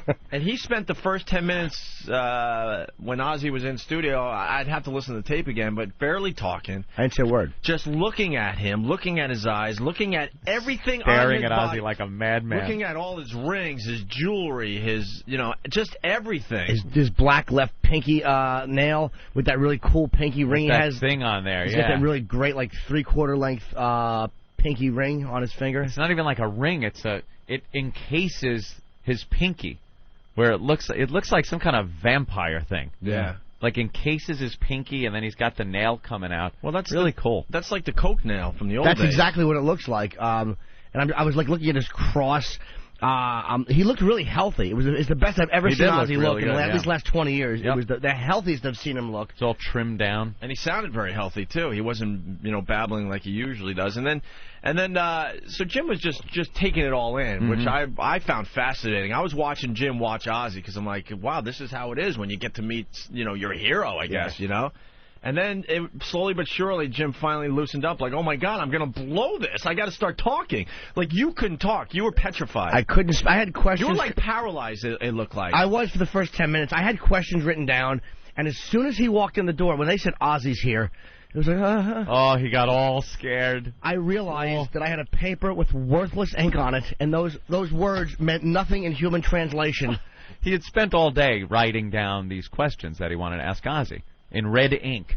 He had a whole big sheet of paper, and I guess 3/4 of it was just full of questions for Ozzy. And I guess as you're writing them, you're thinking, yeah, this is good, this, that. And then once Ozzy showed up, he quickly reviewed his questions and realized they meant nothing. Because when he walked in, you guys were great yesterday, because you guys were so comfortable, and it's like Ant just starts talking to him, and it's like that was a great way to interview him. Hey, man, blah, blah, blah. And then I'm looking at my my fucking Bill O'Reilly list of questions that I have for my idol. So, what do you do before a show? Question. Shithead I was. Question. I had nothing intuitive to ask him, nothing real. Do you have that list of questions still? They asked me to sign it. They want to try to get it on eBay. They're putting it on eBay. Oh, you should. Dude, it was. Yeah. Let's all sign that. Because I think we tried extra hard yesterday just for you, by the way. Here's what happened. I mean, let's be honest. Anthony and I call this in every day. You know, we've been doing this so long. But we're like, Jim's meeting his hero. I guess we got to try today. You guys wanted Ozzy in. We want to make your experience very enjoyable. But you would have, because we had to come to D.C. and Ant had to go away. And I know that you guys would have said, look, we love Ozzy. We'll be happy to have him next time. But for me, I know you guys are like, let's just stay in town. You guys did that for me, and I knew you did. And I knew you gave him a great interview, so I really was very grateful yesterday. For little Jimmy. If you would have just, let me do the interview, I would have sat there, and it would have been horrible. I was too nervous to talk. I couldn't ask him anything. No, you couldn't even. I'm not even kidding. You were paralyzed. Yeah, I couldn't talk. If Ant and I walked out of the room, it would have probably made for some great radio, but I don't think you would have been able to pull it off, which just amazes me, because you got, you're famous in your own right and have a huge following, but you couldn't even talk to him. And then when you loosened up and started interacting with Ozzy, it was a cool moment for me. I'm like, wow, look at this, what's going on here. This was the beauty of Ozzy, man. This is why I like him. It's like when most people come into the studio, they know Opie and Anthony. I mean, they just look at me and think I'm some oddball in studio, which is not an incorrect assumption. But they normally will just talk to you guys. But the beauty of Ozzy was he was talking to you guys, and he was also addressing me. And when I would ask him something stupid, he didn't just politely nod at me and then talk to you guys. He was actually answering me. It was really weird to realize I'm like, Ozzy Osbourne is talking to you right now. It was so. Oh, I know. Surreal. You're looking right into his eyes. Oh, dude, it was. He really enjoyed his time with us too. He loved it. I could just tell. You could tell when someone just hates being there, and he was really into it. I could see him coming back. Maybe not just once, and maybe Jim, maybe some kind of friendship, dare I say, gets sparked up between you guys. He noticed that the best part was when he noticed you blinked a lot. I blinked a lot. Oh, my God. He goes, are you winking at me? It's like, no, I'm just twitching like a nervous Nelly. And he's like, somebody said something, goes, I don't suck cocks, Jimmy. I was like, and he had no problem with your experience with the tranny. He didn't care. Thank you for saying the word, because I still have a problem saying that word. Tranny? Tranny. There you go. Tranny. I said it. Yeah. Well, it's a fine word. Can knock that one off my list of words that I have tranny. Done.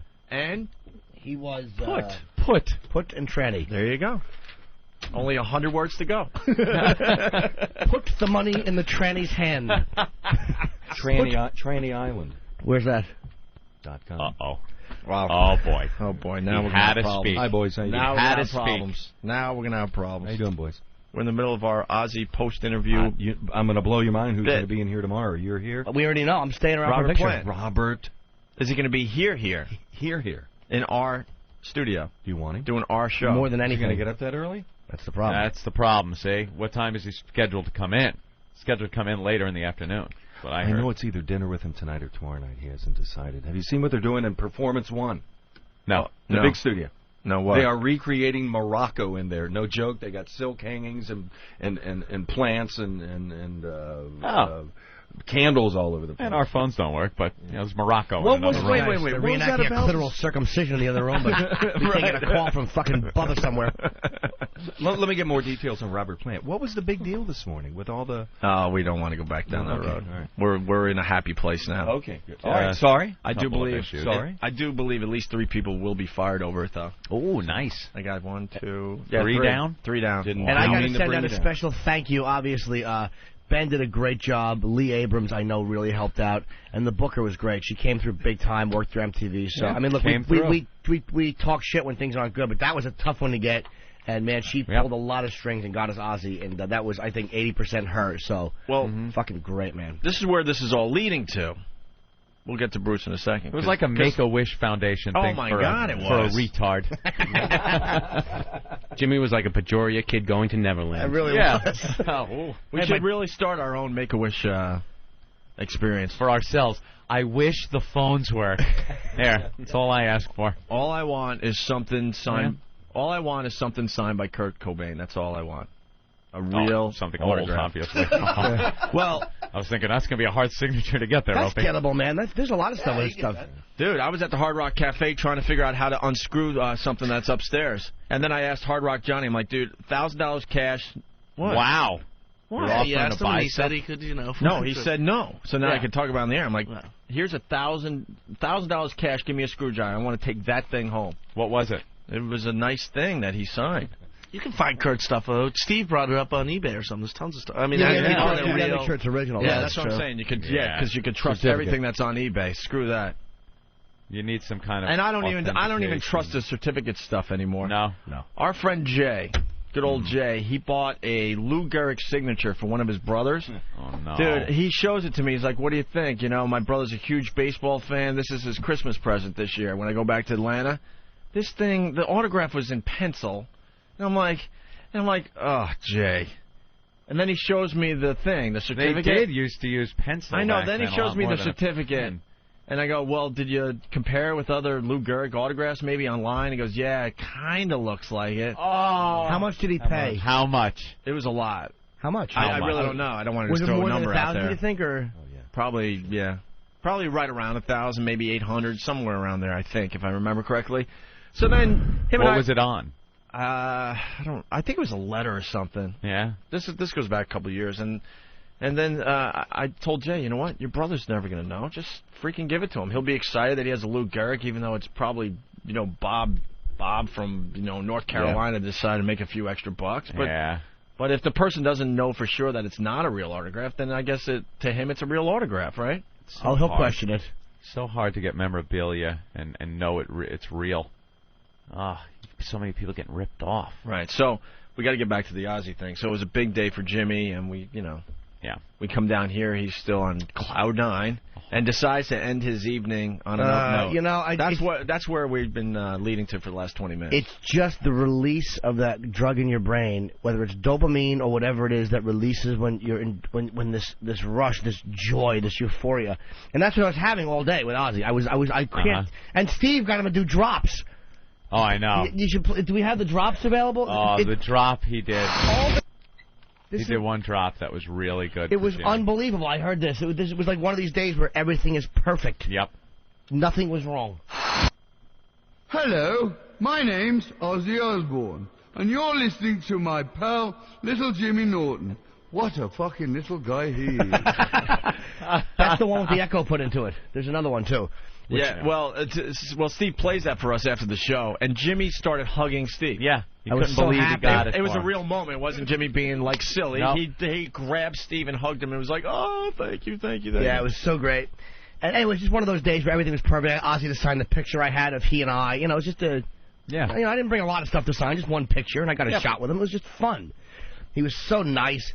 And last night we come down to D.C., and I'm like, I'm going to finish this evening off right, and what better way to do it that? Ball bag release. The perfect day for you now, this would amount to. Yeah, the perfect day. But I just couldn't get enough. Greedy scumbag me. Greedy, never wants the party to end and face who he really is in the mirror. Scumbag me. You couldn't just go to sleep with a smile on your face. Couldn't just thank God and go to bed. Right. No. I had to go on a Craigslist and have a young lady of the evening come over, and she was atrocious. Really? Really?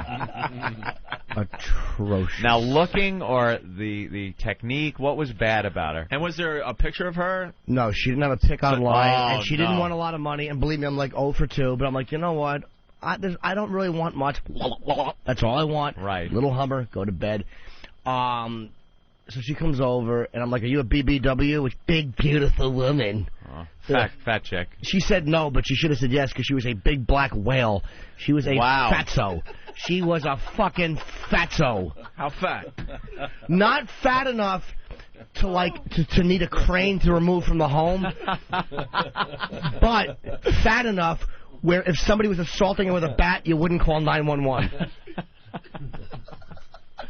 Wow, that is really I wanted to carve awful. my initials in her back while she laid on the beach and some liberal threw water on her. Fat whore showed up and ruined my Ozzy. I looked through the peephole and I'm like, ah. So she comes in. It was like, I was thinking of the chick that showed up in Risky Business, which happened to be a man. You know who she? No, was she kind of manly? She was atrocious, dude. What time was this about? Ballpark. Lost all concept of time and space. It was late. It was late because I heard some yapping out in the hallway. Was she yapping? Oh my God! No. Oh, okay. No. I heard some loud yapping. No. You better let me in. Yeah. Oh no. It was nothing. Give me my goddamn money. It was nothing aggressive like that. No. Okay. But she won't do anything. Maybe it was Jimmy going, and stay out. No. It wasn't like that. It was $150.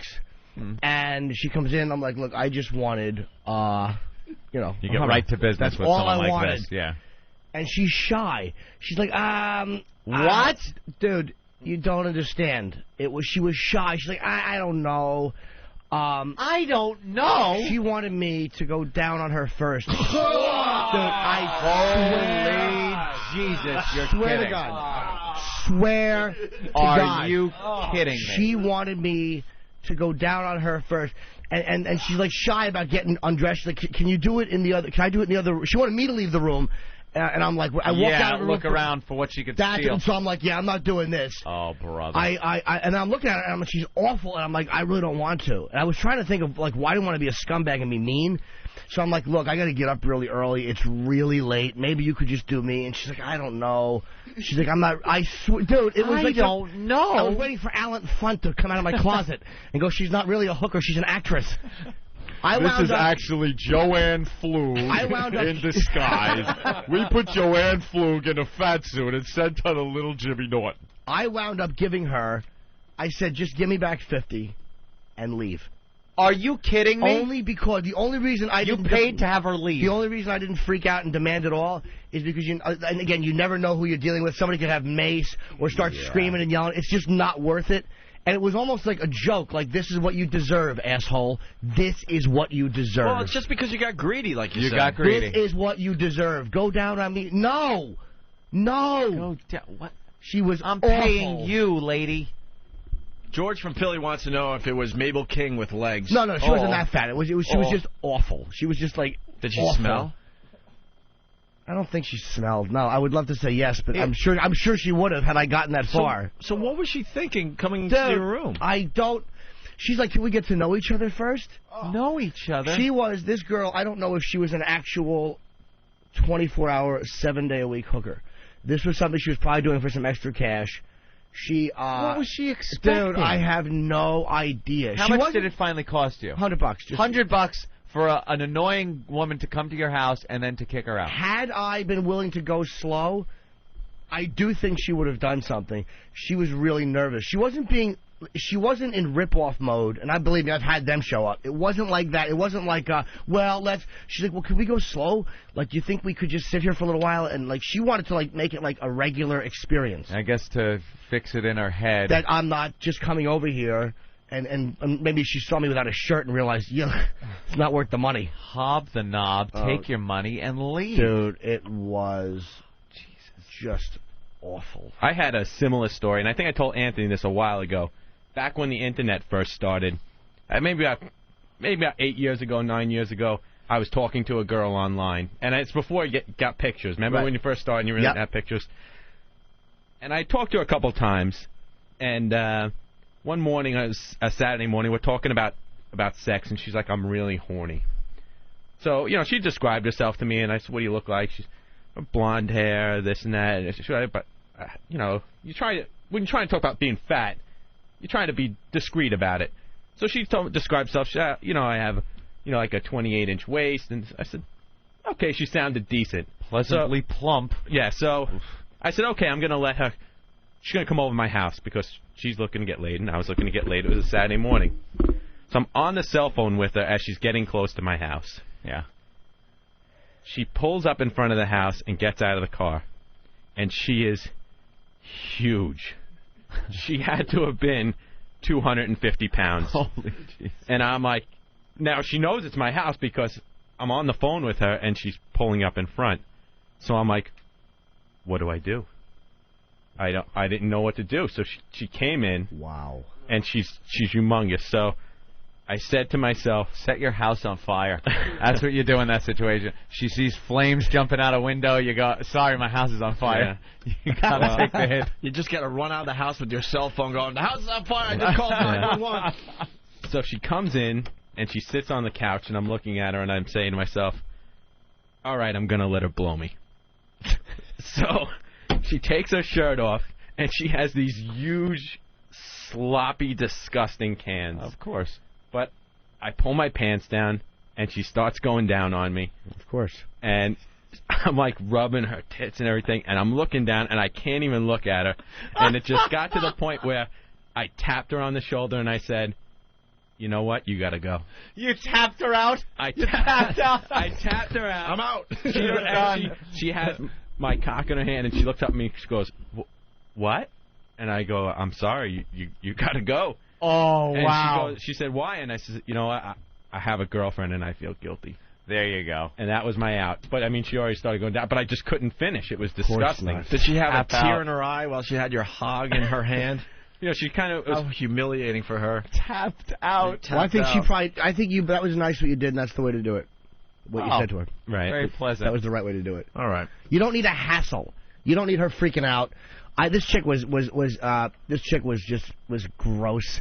But I don't need her freaking out in the hotel. Yeah. I don't need her screaming and yelling. I don't know if she's got some maniac with her. That's driver. It's not worth it, and it's my own. Sometimes I take responsibility for my own stupidity for being involved in that game. It was like that was your own dumbness, and she was actually nice. She wasn't. This wasn't like some I ain't doing shit. She really wanted this to be like an experience that she had. I wonder if this could be her angle to get guys to pay her for not having sex. No, because she asked me to go down on her first, and she was ready for that, and she would have done that. Absolutely. Yeah, absolutely. How many guys are going to do that? Oh, a lot of guys would. A lot of guys would, especially since in our email chat maybe we discussed certain things about the build of her. Look, so she... Okay, now you're giving me a little more information. Yeah. You probably led her to believe you would be interested in doing that. Oh, I did. Of course. Okay. I absolutely did. All right. Now she doesn't seem as kooky. Oh, no. I said I didn't say that. In the chat on the phone, you got to be careful on the phone. She's like, well, it's $200. I'm like, that's a little steep. She's like, well, how much were you thinking of spending? And I'm like, $150. And she's like, all right. Wow, that seems like you're taking a big chance there on getting arrested. Well, no, because we didn't say over the phone like that. Well, that's why we didn't. We didn't say for sex. Prostitute for dummies. He's going to explain why that's okay. 200, 150. It wasn't for sex. Yeah. She called. We talked online. We called, and she's like, "Well, how much do you look to spend?" No sexual talk. And she's like, "What do you want to do?" I'm like, "I don't know, man. Maybe I could. We could each have I could give you an oral exam. You could give me an oral exam, which sounds cheesy, but you know what? That is not. Yeah. I'm sorry. We all know what it means, but it's not what you said. And for a cop. There's no way a cop is just going to show up at your hotel room, a female cop, and put herself in that position and take her clothes off before I show. You know what I mean? There's so many things that would have to happen. Yeah. Like for me to go to their room would be a problem because they could have cameras and stuff. But what is she going to do? Walk into my room and close the door behind her? And I would take her top off? It's not going to happen. And I'd assume that the cops just want to look the other way when it comes to this stuff. It's when it becomes a public nuisance that they get involved, right? Yeah. I've never heard anything like that where anyone's gotten busted setting up a phone. On the phone. Yeah. No, unless you're going to their room. Like if a female cop has a room set up, they'll have Johns come in all day. Yeah. Well, that's just to clean up an area, I'm assuming, though. So that's what she wanted me. That's why she wanted me. I should have said that before. That's why she wanted me to go down there first. I thought she just bust out with this out of nowhere saying, yeah, you go down. No, that's not how prostitution works, lady. She was so awful.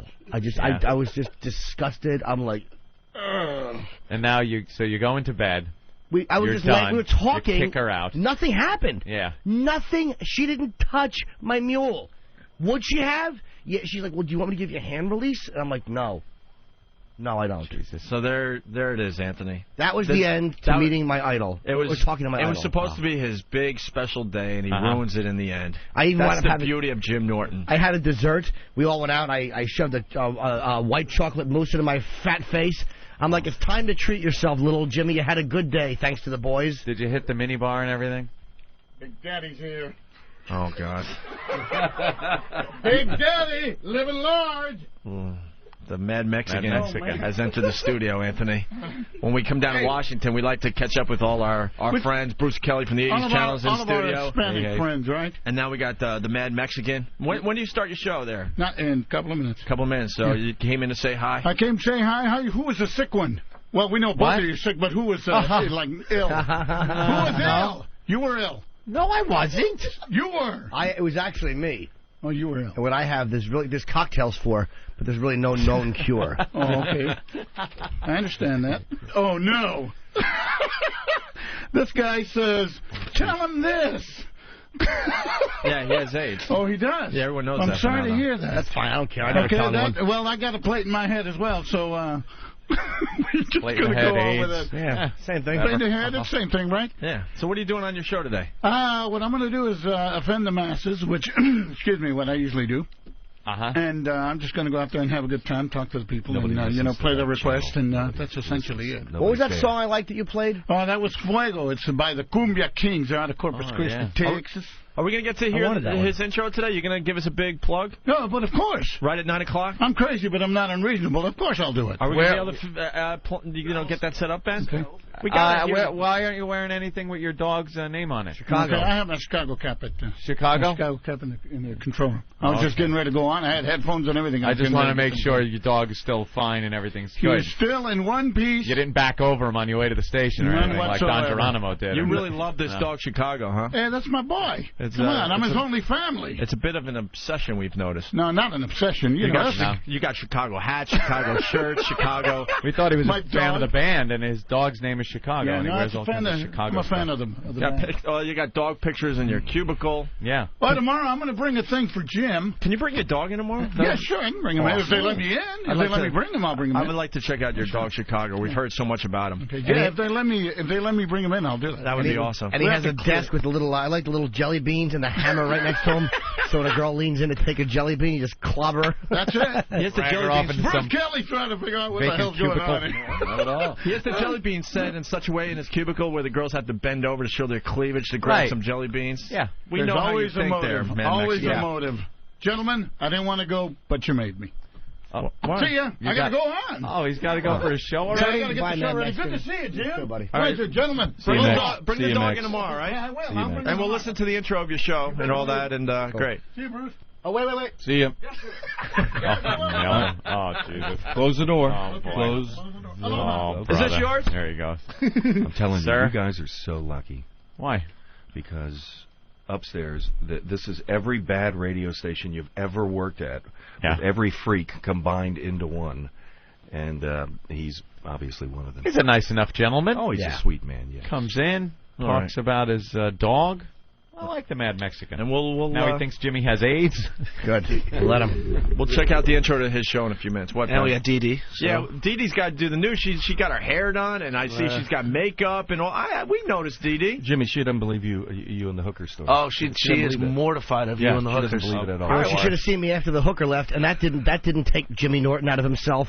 So I opened the mini bar, and I eat half a tin of Pringles, and I do Diet Coke, Pringles in there, and I eat half of the Twizzlers, and I'm eating sugar and sodium. And I'm like, you're not going to be able to sleep. And then I did. My heart is and caffeine in the Diet Coke. Oh, my God. This is probably 2:30 in the morning. I'm laying in bed wide awake just thinking about my awful evening end. Did you eat the Famous Amos cookies? No, I didn't go near the cookies. Oh, I ate those, and I ate like 3 Kit Kats because they got those huge Kit Kat bricks in there.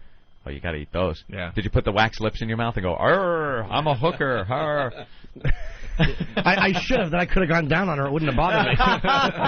Yeah, for some reason in the minibar there's those big wax lips. Yeah, I saw that. And you put them in. Yeah. Put them in your mouth and walk around. They're red too. Walk around like you live here. What's wrong, Ben? He's like, oh my God! When he was talking about going down on the hooker, it was just why? She is mortified. Why? Oh, I can't wait. DeeDee has a smart pantsuit. Yeah. We got to take a break. All right, we'll talk to DeeDee next. What kind of a show are you guys putting on here today? Cancel all appointments. Welcome to Radio Free America. America's ready. I'm ready. I want a million voices crying out in the wilderness. Jesus, let's get serious. Now, take a deep cleansing breath. And begin. Fix it. Guess who's back? I'm over here now. Back again. Nice head, Dick. Guess who's back? Oh, man! Back again. I don't believe it! Stupid! You're so stupid! Guess who's back? Guess who's back? Back again. Guess who's back? Tell her friend. Turn it off. Guess who's back? Guess who's back? Guess who's back? Turn it off! Oh, man, if I was older, I would totally start jacking off right now. What's all doing? We're gonna have a problem here. Top of me, so everybody just follow me, 'cause we need a little happiness, 'cause it feels so empty without me. I said this looks like a top of me, so everybody just follow me, 'cause we need a little happiness, 'cause it feels so empty without me. Okay, cut. All right, here we go. Hold your ears, folks. It's showtime. The Opie and Anthony Show. Make no mistake about it. These are evildoers. Yes. Blah, blah, blah, blah, blah. It's the Opie and Anthony Show. Live from Washington, D.C. They have no justification That's hot. for their actions. The Opie and Anthony Show. This is evil. Wake up! Wake up! Wake up! Yeah, I'm so tired of waiting.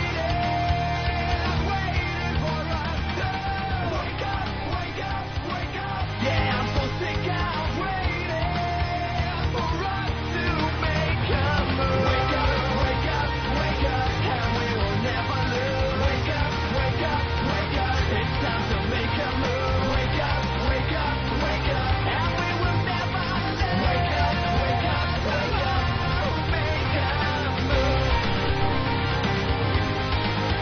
Live from Washington, D.C., it's the Opie and Anthony program. I guess the phones are working now, Anthony, but... we could try it, but there's nothing worth going to on them? Nah, not really. Okay. But they're supposed to be working. Yeah. No more over? We don't have to work at like a CB radio? Yeah, I think it might be working now. So, Mhm. and we got the Mad Mexican. He's about to start his show. We want to hear his big intro. Listen in. He's going to give us props in another language. That's always fun.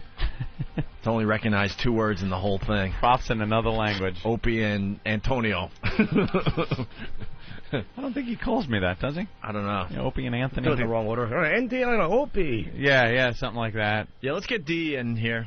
We'll break into the Mad Mexican show when he's doing his thing. But first, the return of DeeDee. We met DeeDee the last time we were in D.C. thanks to Bruce Kelly. Yeah. Bruce, no 80s music to play or something right now? Why, you want me out or what? I don't want to go. I can't go back traipsing in around the studio. I can't go back. Popping in uninvited and stuff. Please. Just sit down. I can't go in there anymore. Really? Yeah. Yeah. I can't do it. Just walks in. Yeah. It's like, hey, I'm part of the show today. Yep. Just let me sit down. Here's the volume of the program. Yeah. We all talk like we're way up here, hyper, we're on coffee, and then, hey guys, Bruce Kelly here, and well, you notice that, yeah. Hey, that Mad Mexican, how about him? That I'm really smooth and cool. Yeah, how about that? Super cool. Super cool. And I'm just like, oh yeah, without a doubt. DeeDee, what's up? DeeDee? Good morning. Oh, my God. What? Are you really a hooker? No, she's just being silly. No, come on, because she really was horrified. She was horrified. I'm just being in the other room. Are you kidding me? I'm just joking around. Why do you feel you have to pay for sex? Look at me. All right, hold on. We're going to Mad Mexican. Turn it up. ¡Órale! It's a Mad Martes, Tuesday, 22 de marzo. Coming up a esta hora, Grupo Montes de Durango, Los Invasores y Capaz de la Sierra. Quiero darle un bienvenido a Opie and Anthony. Se vinieron aquí a la capital, Washington, D.C. Están aquí con el cómico famoso Jim Norton. Y un saludo para ellos. Están aquí visitando.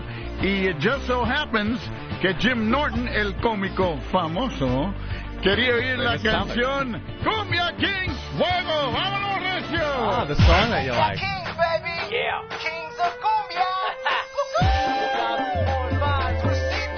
Give me song request. That's a nice one. This is America still, right? I think so. We didn't go off the border?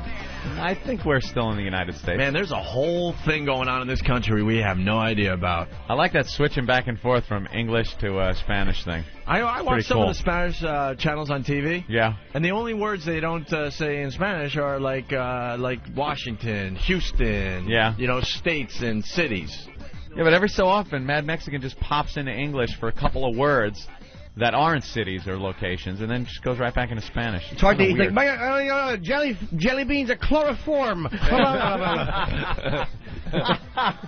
right, so let's get back to DeeDee. Thanks for that, Steve. Martini Steve doing a great job in the other I'll studio. say. All right, so DeeDee's in studio. We met her last time because we're still trying out news people, I guess. Yeah. That's not funny. Why are you snorting already? Gotta snort. DeeDee has a very unique voice, and she likes to snort a lot when she finds something funny.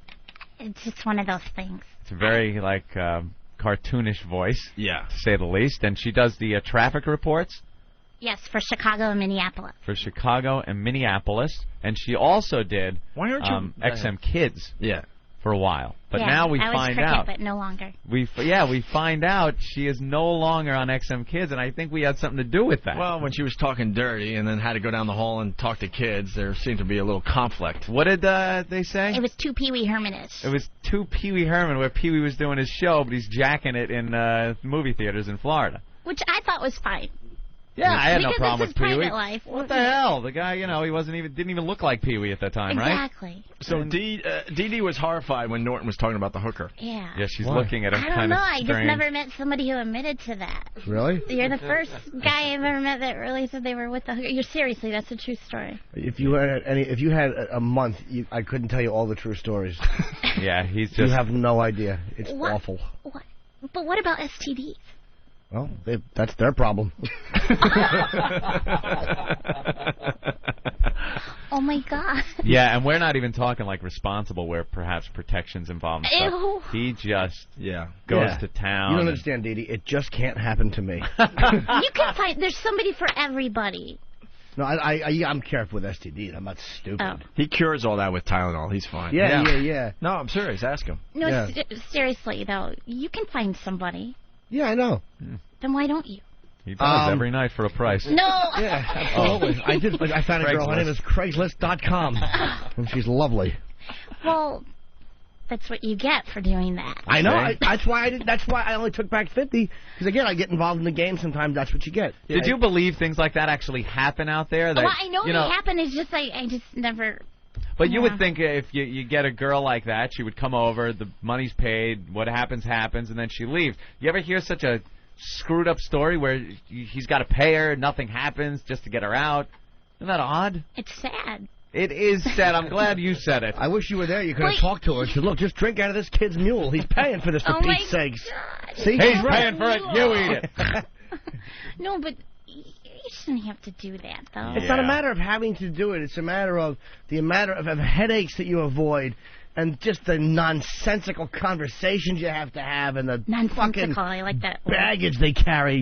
Ugh. He's in Washington. This isn't familiar ground for him. You know, he doesn't know anyone here that he could just call up and perhaps go on a date and perhaps hope something will happen. So he needs action right then and there. Use your hand. I have, please. Like that's never been an option I considered. Call a sex line and use your hand. Nah, sex lines don't do it for me anymore. They don't do it for me anymore. No. To try to give a crack addict, a Tylenol PM. Here you go. Get high with this. Well, DeeDee. Sad. Ask him what he's really into. He's got one thing he really likes in particular. Watch Bondage? the reaction. Okay, what are you really into? Same thing everyone's into. Sometimes you like to lay back and you have a girl. And it's nothing dirty. It's actually very good for you. Where, if she has to tinkle and I happen to be there, I'm like, why not? Ow. She's losing her mind. She's losing her mind. You're not into that. No, not at all. You kidding me? I've never spent hundreds of dollars, even written checks for that type of stuff. No, sir. No, not at all. You're right. He called his first CD Yellow Discipline, DeeDee. He's really into that. And every once in a while, if he's feeling it, why don't you tell her the final part of the puzzle? Well, there really is no final part of the puzzle. No, what is it? You might as well. I'm just saying if a girl's doing that and something else slips out. Oh, because you had me say, won't you have me who's go looking? poop? Oh, gross. You had me say that way back when. Did I really? Yeah, that was one of the things you had me say. Oh. You can talk into that mic. Oh. Yeah. I'm just kind of grossed out. No, go ahead. Talk into that. No, remember you had me say, Uncle Jimmy, won't you make... You want me to make poopy on you? You had me say that. Did I do it or did one of the listeners do it? No, you said it was one of your favorite... No. Steve thinks he might have. Oh, somebody said it was for... Well, we didn't just pull that out of the air, DeeDee. No. Wow, that's wow. Okay. That's silly. It's cute. Well, you know. Yeah, it's, teach them. companionship. Yeah, it's more the yellow discipline, though. He likes things like that. He says it tastes like a popcorn treat. Tinkle does. You're going to make me throw up. Why? That's the goal here. It's gross. What's gross about it? It's very hygienic. Gross. It's good for you. Dogs like that shit. Exactly. And look at how happy dogs are. Dogs are smart. Dogs are smart. They don't pay rent. They just take dumps all over the place. They laugh, play with other dogs. Hey, come here in the park. Come on, I like you. They stick it in. Dogs have the right idea. They stick it in. Oh, my God. You're amazed, aren't you? Yeah. Yeah. You're not into anything like that? Any kinky stuff? What? Do you have kinky stuff? A little kink to you? A little kink. I mean, everybody has a dark side. That's all I'll say. So what? Okay, we all have it. It's very human. All right. DeeDee's got I know what something DeeDee going on. likes. I know what she likes. Ari, you weren't supposed to say that. She's into whips? No, okay, I was going to say every maybe. so often she probably likes to get a little spanking. I think she likes a little spanking every so often. Of course she does. Why is he turning red? And how does everyone know you like to be spanked and whipped? Or do you do the whipping? The traffic department's a little wild. A little wild over there, the traffic department? Wait, she does the whipping? Yeah, is she the dominant one? No, I'm usually submissive. Yeah, she likes sometimes. No, they're all giving the... Are you a switch? She's a switch. A switch? Yeah. I mean, are you both? It does both. Role play? Yeah. So what? Wow. I like to role play, too. I just do it with porcelain around my face. What's wrong with that? Big mouth Ari. Oh, Big mouth. The whole staff knows. Yeah, you kidding me? Hugh Panero just walked by and nodded. I never spanked you. How do they know this? It was at a party one time. It came out. Yeah. You know, traffic and weather people were exciting. Traffic and weather. Do you have a whip? I'm not gonna say. You have a little. You know what you have? A little riding crop. I bet. You have a little riding crop. All right, the whole staff is coming in to get in on the conversation. Ari and Jerry Burke. State your name. State your name and tell us what you know. This is Ari. It's Ari. How's it going? And I work with her at Traffic Park. This is Jerry too. And I'm Jerry, and I work with her in traffic as well. And it was not at a party. No. Unless you consider work a party. No, you told me the next day. The next day, you're like, oh, let me tell you what happened. Well, what happened? Fill us in. It's all good. Don't be embarrassed. At least you don't like to tinkle on people. I know, that's sick. You're right. No, having the whip put on you is healthy. Right, that's what you do. I mean, it's okay. What happened? I want to know the story. If you're into that, that's you. Hey, I'm not judging you on it. We had a party here. We had a party here one day. I don't remember It wasn't a anything party. after She the told me the next Yes, day. it was a party. Well, tell the story. The story is that she was telling me about this dude that she met talking. It's cool, you know. Yeah. And she was like, yeah, he kind of got a little scared because I brought up the whips and I brought out here. She like came out in like her Catwoman suit or something. Wow. With a bull whip and everything. I think she might have had some electric shock treatment to shock the balls or something. Whatever it was. Electrical play too? Oh, you dirty girl! You dirty girl! I don't pee on anybody. I think she got the electric razor and kind of like shorted it out. No. You're making things up. But that's true. You are into that. You like the way. The leather thing you are. I mean, you like leather? Stones may break your bones, but whips and chains. The whip, the leather whip. You like leather a little bit? Sure. It's okay. Yeah. Do you prefer to whip or be whipped? What is it? You prefer you more down or a little bit of both. All right, you're a switch. Maybe a paddle. What about a paddle? You can't say the golden shower is dirty because if you're into that lifestyle, you understand. GS is just a part of that lifestyle. It's just one step farther than Anthony's talking about a paddle. I mean, what's the difference really? You think it's the same thing. You think that cute voice changes when she goes into whip mode? I'd love to hear it squeak when she gets her ass smacked up. Hey, DeeDee, would you bend over the console and let Jimmy spank you? No. Do you snort when you do that? That didn't sound like a no that couldn't be talked out of. No, that wasn't a no with an exclamation point. That had a semicolon. That was kind of a no. Can we give you just a quick spank? We'll even make sure no one else watches. So there's no record of it. I'm too embarrassed. No, don't be embarrassed. You know what we do? We I'm sling red. a mic in front of you. God, You just kind of stand up. Jimmy will take his hand and smack your ass. No. You can One have your smack pants on on. You your can pull your ass? pants off. It's fine. maybe you just pull your pants down. Just, I like to pull the pants down to the mid I don't thigh. want his hands touching me because they touched a hooker. No, they didn't do anything. No, don't take your belt off. I don't use anything but my hands. I don't know how to use the belt. I've never used the belt on someone. I just heard something. Opie. Yeah. She will let someone else spank her. Yeah, not Jimmy. Okay. She said not Jimmy because That's you fine. touched a hooker. I heard you say that. Yeah. So you let someone else spank you? How about Steve C? Steve C, are you a good spanker? Oh my God. I don't know. I mean, I Keith don't. the Cobb might be good at Oh, this. yeah. Oh, and does he have handcuffs? Oh, look at her. She all of a sudden perked up. Wait, I think you talked about the handcuffs too. That was part of that All story. right, what the hell do you got in your dungeon at home? You are dirty. I don't have a dungeon. You're at a home. dirty You don't girl. have a closet. It's a 3-bedroom apartment. Jesus. And she's moving into my neighborhood. That's the thing. Nice. All right, thanks guys for the story. Very nice. We got to get Keith the spanker now. Now, yeah. Could she? No, but like. You like my belt? Yeah, I do. No, I don't want the hands though. What do you That'd want, be the a belt? little weird. All right, you want the belt maybe? Yeah, sure. All right, Keith's taking his belt off. Get a belt Do you off. want us to block? You want us to block the window so you're? Nah, she knows. They're cool with it. They don't care. Oh my God. Wait, he's got a belt. Do you want the? Listen to me, DeeDee. Oh my God. Because you got to work with these people. We get to go back to New York, and no one's going to care about us. But you have to walk these halls. So you want us to cover up the window so no one knows what's going on?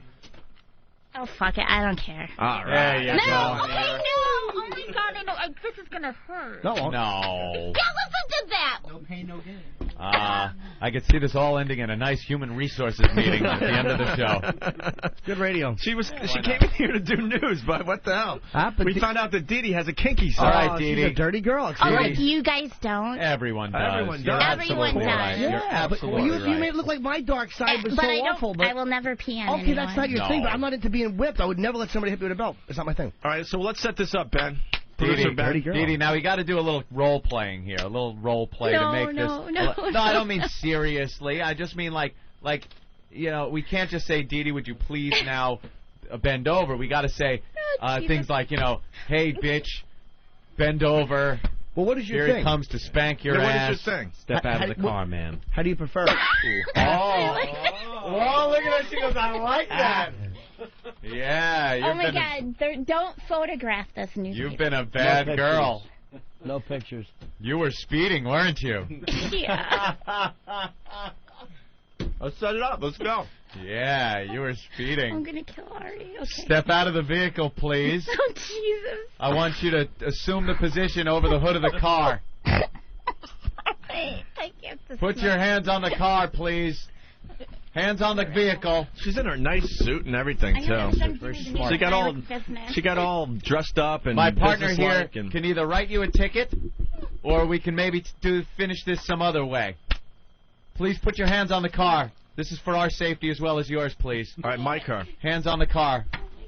Mic her ass and mic her mouth. What? Yeah. Sorry, we're just putting you on the rotisserie. It's a mic on my ass. Well, we gotta hear the snap. No, just one time. Okay, ma'am, assume the position. Assume the position. Oh, you moved my Bend leg. over. Bend Oh over. yeah. Oh, she's really. Oh wow, he's putting her. He's like doing if he was gonna frisk her. Don't do it too hard, though. You can't do it too hard for her. Put the feet back. Why? Oh, wow. Move your feet back a little bit. I love DeeDee, man. Wow, DeeDee, you rule. Oh my God! All right, hold just on. one time, really fast. Hold on. Here we go. I'm anticipating it. You ready? All right, not one time. No! We have to get the warm-up shots just to make sure it's being done right. We don't want to go that's too true. hard. Nice. Oh my DeeDee. God, they're all watched. No. What are you doing? Jesus. Could you pull your? Oh my God, they're all out there. All right, DeeDee, listen to me. We're gonna start off slow because we got to make sure it's the right swing. The right swing. So start off slow, and what you'll say, DeeDee, is a little hard until we get to the right. You want me to say a little harder? Yeah, until it hurts. You can't start too hard because then you get hurt. You got to be slow so it doesn't hurt slow you. bill. You want to lift up the back of your jacket a little? No. Why? No? You see your No, bottom's just exposed to I'll it. feel it. Just go. Yeah, look at it. It's a here we very go. light. All right, let her rip. Here we go. Oh, that was nothing. That was still nothing. Nothing. Uh-oh. A little harder. Nothing. Okay. That stung. Oh,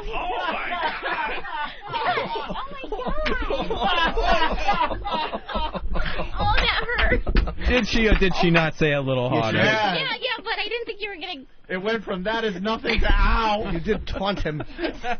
I mean, 3 times you taunted me. I was being considerate. That is exactly. Now you have to rub the area. No. No. Did that feel good though a little bit? Not really, because it has to be with like my significant other, and then that will get me going. Yeah. No Most cops use a plunger back in New York, so I got lucky. I thought this DeeDee girl was all innocent stuff because everyone was like, "Oh, you got it. Listen to DeeDee. She's freaking out that Norton's talking about hookers." And look, we got right into your dark side. But do you like a paddle too? See, I was never into anything that's not like hands or anything. You know, Like whips, paddles, nipple clamps. Wow, you have a little kink in you. Everybody does, and if they say they don't, they're lying. Wait, you do? I'm sure my parents have it too. You know? That's great with that voice, though. Spank me harder. Do you dominate too? Once in a while, but I'm not going to get into that. No, I'm just curious because I've heard about electrical play. I've never done it. I never did. Electrical He play. made that up. How about CBT? Do you do CBT? What's CBT? Oh, cock and ball torture. I'm not into that either. No, but you know about it. Yeah, of course I do, but I'm not into it. That's what it's called, CBT. That's great. No. You got like 5 going. But he's always tugging at his junk. He's getting excited. But I'm not into having tortured my mule. I like touch nicely, but nicely. That's hilarious. All right, well, wow, DeeDee, well, that is really good. I'm a little stunned, a little surprised that you're into that. I'm not always into it. It's just one of those it's just one of those things. Special occasion, significant other Exactly. comes out. Sure. Exactly. I like that. Not every day. That's good. You're a free spirit. All right, well, we got Lisa Simpson in the studio, and she's going to do the news for us. So. Do we have the news bed? Oh, great. You ready for the news, DeeDee? No. I still hurt a little. Does it hurt sitting down a little bit? Well, it's just a sting kind of feeling. Your bottom's a little stingy. What's your safe word? You know about this shit. Whoa, you have a safe word, don't you? Yeah, well, you have to. What's the safe word? Something funny? My favorite color, green. Green. It should have been Armageddon, like the gerbil story. I was thinking. Isn't it something? It's supposed to be something you would never really say. Yeah. It should be 2 different colors, like yellow and I heard it as yellow and red light. Like yellow is like, all right, this is getting into an area that could and be red means uncomfortable. stop. Yeah, red but means stop green's my immediately. favorite color, so I use green. Have you ever had to use it? Yeah. What caused you to have to use green? I'm gonna do the news now. Well, just like in general, what look, caused you? help me out because I'm into a different area of domination than you are. So And I'm DeeDee, saying not many people listening today because we had such we had such technical problems today that a lot of people gave up on the show today. You know what? These safe words are supposed to be something you would never say. As a matter of fact, Jaime's is the phones are fixed. Yeah.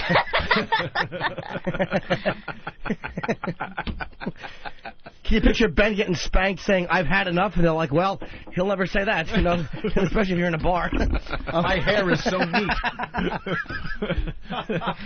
I can stand perfectly still. So what would cause you to use your safe word? Like what type of activity? Was it spanking or was it nipple torture? It was nipple torture. Okay. Oh, wow, really? Wow. And the clamps were too tight and you said green. Cool. Wow. Oh, my Can't God. even talk about it. What? I'm embarrassed. That's not embarrassing. Embarrassed or it's getting you a little hot just talking about it? No, embarrassed. A little bit. I'm gonna kill Ari for being. What was used on the nips? Were they like clothespin pins or roach clip type things or? You know, they sell them at the store. Oh wow, specialty item. Yeah. Nice. Do they tighten, right? Like if you could tighten them slowly, and the right amount of pressure. Wow. But I don't want to talk about that. Why? It's interesting. A lot of Let's people don't talk know about the kids that died in Minnesota. All right, hold on, but I got to tell you something. I think that's stranger than what Norton does. No. Really? No, Yeah. no. But Peeing and pooping is stranger. Well, pooping Sorry. is. I'm not into pooping, but the You tinkle. just said if something else comes out. I was just being cute. Yeah, why don't you tell her about the time where that thing, shot onto your chest? What thing? The thing. Milk dud?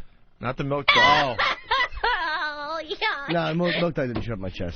Oh, the suppository? Oh, when it bounced off my chest, it was like the Kennedy assassination. No, nothing. It was just sometimes a girl says, "Yeah, I'm totally natural," and a suppository shoots off your chest, and then Governor Connolly is still holding his hat, and the motorcade continues on. See, that's... You know, you're awful. But for me, like, the nipple clamp, see, I'm not into having my nipples touched roughly at all. I like it nice. And a lot of guys are into having, like, you know, torture and having their, like... A lot of guys? Oh, more than you'd think. Really? Yeah, having their... I've talked to so many doms. They want their balls tied up and stuff like that. I'm sure you've run into guys like that. That want it to be tied. You know you have. Of course you have. Sure, if you ask a dominatrix, she'll say a lot of guys because most of the guys she's with, she's dominating, and they'd be into that. See, my friend in L.A. is a dominatrix, and that's how I got into it. Really? She gave you a few ideas and pointers. They seemed like a good idea to you, and you figure you'd try them out. Yeah. Did you try them out? How do you bring this up with guys? Do they? I just said, honey, to my significant other. He said, yeah sure, and we tried it out. And You're still going? You're still with this guy? No, not that one. So you're not married? You just have he's in traction somewhere. No, not that one, but I'm with somebody else. What did it start off with? It has to start somewhere. A little spank? Can I do the news? A little spank action? Yeah, the spanking and the whipping and the nipple clamps. Maybe you smacked your ass a little at first. You went like, ooh, but it didn't sound like it was a bad thing. It sounded like it was good, and then... A little more each further, time. Kind of build into further. it. Yeah. You are filthy. I love it. No, because... Yes, you are. Oh, no. You are a dirty, dirty girl. No, I'm not. Yes, you are. No, you need I'm a not, spanking because you are so dirty. Yeah. You need a paddling. Not all the time. Yes, you do. No, I don't. Could Keith... I like that. I just have an idea here. No, God! Could Keith use the belt on you, not like he just did the last time, just enough while you do the news? No. I wouldn't be able to get through it. Yeah, that would be kind of cool. You read the news with just a little whack. Everyone is applauding. A little Real whack. nice. Because quite frankly, you got some serious... He's got a camera! You got some very serious news stories today, and we got to lighten it up a little bit. That's just like the Washington Post or something. That's nothing. All right, assume the position for the news. Can I do it? I don't want to do it standing up. I want to, like, watch... I feel more comfortable sitting right now. Can't you lean on the lean on the table.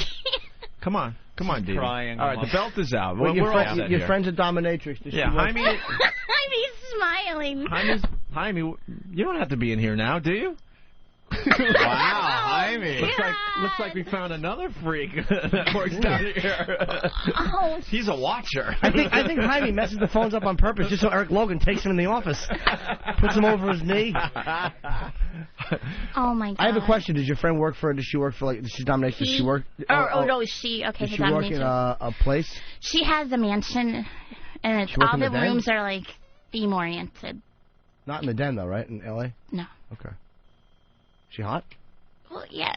Maybe I'll call her I'll try to get in touch with her so you guys could talk to her. See, that's interesting to me. I've never done that stuff. I've done a lot of stuff. I've never done the aspect you're into. Yeah. That's what I'm asking about. It's like I don't do it all the time. I know. Though. It's not like every. I know. It's okay. All right, Ben. I don't know if I could do that. DeeDee's going to bend over to do the news. I can't bend over. Let's at least give it a try. At least stand. You don't have to bend over. Just stand forward. Read the news. Stand up. You want to talk about being a legend on our show? People will talk about this for years. The time DeeDee came in and did the news as she was getting spanked. A little spanking. I'm never going to get through the news if it's. Just a little bit. Just a little bit. We'll see how it goes. All right. Don't do it hard. She'll kick your ass, my friend. Oh God, it hurt that last one. Certainly didn't it? Jesus, there goes the mic on my ass again. All right, it'll be all right. Do you want to bend over, or you want to just forward a little bit? I can't like bend over and like. A little bit. All right. Got to read the news. All right, give us the and is the ticker. And now with the news. No, not the video camera. No cameras. No, we promised her no cameras. Yeah, no cameras or photography. The hidden cameras will take care of that anyway. Wow. All right, now with the news. Cricket is so non-existent anymore. God. Now it's DeeDee with the news. Yeah. Don't do it like in a rhythmic thing. Surprise her. Yeah. Maybe wait a little longer and then hit her. Yeah. Oh, yeah. God. Let the anticipation build up. Well, it's in my head already. Okay. And the news. Okay. This is gonna be weird. All right. In Minnesota, you guys heard about those poor kids? They're all dead now. Why are you laughing? Because she keeps looking behind her. It's not a funny story. I know it's not. I'm just not concentrate on the news. Dying. Okay. In Minnesota, at Red Lake, I can't concentrate. Listen, you're going to be a good girl, and you're going to read the news. And you're going to do it now. God, everyone's dark side is coming out. I think Keith has done that a few times. Okay. Jesus, what the hell's going All on right. here? In Minnesota, at Red Lake Indian Reservation, 8 p.m. I can't concentrate. You always do is read it. You're doing good. You're doing good. You're doing good. I know it's going to come sooner or later, though. Of course it does. Yeah. I didn't mean it like that. Of course. Of course. Okay. The shooting in Minnesota left 10 people dead. 8 at the school, and the 2 grandparents were killed in their house. That hurt a little. And then the gunman was found dead at the school as well. So another school shooting. Why are you laughing at another school? She's crying. It's awful. I'm not laughing at them being dead. That's the whip thing, okay? Yeah. I got a little confused there. Okay, and then everybody knows about Terry Schiavo. Who? I haven't heard anything about this on the news. Oh, yeah, right. Like, it's not all over. What about it? Yeah, what about Terry Schiavo? About how, everybody's outraged. Outraged. Outraged. I haven't heard of people being outraged. They're just outraged because they don't agree with the lawmakers. Right, that of course. Inappropriately intervened. So what do you think, DeeDee? It's wrong. That's... fuck. Okay. Are you hitting both cheeks at least? You have to distribute the punishment. What I heard is the judge ruled that the feeding tube will not be reinserted. Okay, well, I heard last that they didn't make a decision yet. I just read that on... Okay, that must have just happened not too long ago. And DeeDee, what do you think should happen? I think she should die in peace the way she wants to. As I'm getting spanked. Yes. Yeah, I don't think it's right that they are going to do that. Okay. That hurt. All right. Don't worry, just read the news. I know, but it's just like that last one kind of stung a little. Uh-oh. I know, but like not doing the. Stung in a good way, I think. Okay. Well, motorists have seen gasoline prices rise for more than 10. Jesus, Keith, give her a break. Keith, let her say a few words. Gasoline prices are on the rise, obviously. Like, we don't know that, So right? there's a bunch of junk out there. But the fuel demand continues to increase, and both consumers and businesses are paying more. Officials say solid economic I keep looking back. Solid economic growth is softening the blow of the gas prices, so they don't see it being an issue right now. That hurts. Oh, God. I have news from Germany, but I don't think I should do it when he's with me. Why? Because... But you only have 2 news stories today, or 3? No, there's 1, 2, 3, and 4. Do you have entertainment news, well, sports the news? Pat O'Brien, but you guys were already talking about it. He's in alcohol rehab. Ooh. Yeah, true. You've already... Few skeletons in his closet. I think. Everybody, we're all human. It seems like... Hi, there's my friend. It seems like he was making some phone calls he shouldn't have been making, trying to get a 3-way going, is what I hear. Yeah. Oh, jeez. I think we'll play that audio after the break. I'll talk about Germany now. All right. Some news from Germany. Overseas news. Germany postal workers reported a possible bomb threat after a package began to vibrate and make odd noises. Alarm! Okay. The police fetched the embarrassed sender, who opened the package to show them that it was an inflatable sex doll. He was returning to the manufacturer because he was unhappy. He was unhappy that the built-in vibrator kept turning on at the wrong moment. Yeah, that's the wrong moment. So obviously he probably had complaints about his package, and that's why he had to buy the doll. And that's the news? That hurt. Well, what about the lottery story from New York? Oh, yeah, New York, the scrap tickets, and what about the... But see, there was so much, and I was using the printer with the baseball people. Yeah. So I couldn't get a lot done. I don't have my own computer. That's okay. I think she's oh doing my a great God, job. my ass stings a little. Is your ass all stingy? A little. Is it tingling? But it's kind of a good way, right? Not right now. I'm embarrassed. Is it going to hurt to sit down? No, but Is your bottom sore? See, why isn't your mic on? It stings. It stings. Just keep Jimmy's mic on. It stings. Banana phone. Why isn't his mic on? It is on. They're all on. Yeah. All right, so there, I did the news Yeah, and no, I got that spanked. mic's the one he usually uses. Do I get brownie points for this? Wow, you certainly do. You are a hero. Ow, he me again. You are a hero. You want to spank Keith? No. Just show the technique a little bit? You want to spank anyone? You want to spank Jimmy with the belt? No. No? I'm not into the belts, man. Yeah. If you do it for me, I wouldn't take it. No. That's not my thing. All right. I'm not particularly submissive. No. No. All right. Well, we want to get another newscast from you. Maybe one that has a little more information. I couldn't concentrate, though. Jeez, you're critiquing our news for not being that informative. She was being spanked, Opie. I like Anthony. He stands up for me. I like DeeDee a lot. I think she adds a lot to the show. Rolls. She cries like Cronkite during the Kennedy reading, but for different reasons. The president. I still can't get over it. dead. No, it stings. It did sting, okay? But at least I'll never pee on anybody. Where are you from again? I forgot. Joliet, which is a suburb of Chicago. A suburb of Chicago. And they say, instead of sting, they say stinging. You should hear my mom. We should get her on the phone. Ask her Polish sausage. The way she says sausage, she goes sausage. We're having Polish sausages and sauerkraut. Let's get her on the phone. Okay. Banana food. Oh, my God. You know what? What? Because she's like, you're going to be on with that dirty show again? The dirty show. The dirty show. Oh, that's fun. Let's talk to her after the break. Yeah, I definitely want to hear the accent. Yeah, Chicago. Hey, ask her Polish what? Polish sausage? Oh, we'll be asking her a lot of things. We'll say we're doing a cooking show or something like that, or we'll talk about cooking or something like that. Yeah, on this dirty we'll show. just talk about cooking and stuff. Yeah. So. I got to have a donut or something. All right, why don't we take a break so we get more food in our faces? Is your butt still stingy? Yes, but don't tell her that. No, we would never. No, Of course not. No, we're just going to ask her to say Polish sausage. We know where the line is. We always have. Jesus. No, we're not bringing that up. Have some faith in us. That's embarrassing. All right, why don't we That's take good, a break? though. Also, you did a very good job in the news, DeeDee. Pat O'Brien audio. Yeah, we're going to do the Pat O'Brien audio next. DeeDee, what do you think about getting spanked while your mom's on the phone? No! Okay, we can't. She's like, Yeah. nice old Midwest lady. Right. Thank you, Captain Obvious. From the heartland of the Holy country. S. Don't you have a train to take back to New York? Show wrecker?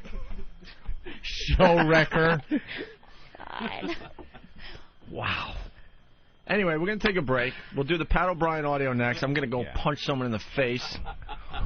I don't want to get punched. Opie. And there was something else we were going to get to. I forgot now. That would sting. We'll figure it out after the break. It like stings. sands through the hourglass, so is the O&A virus.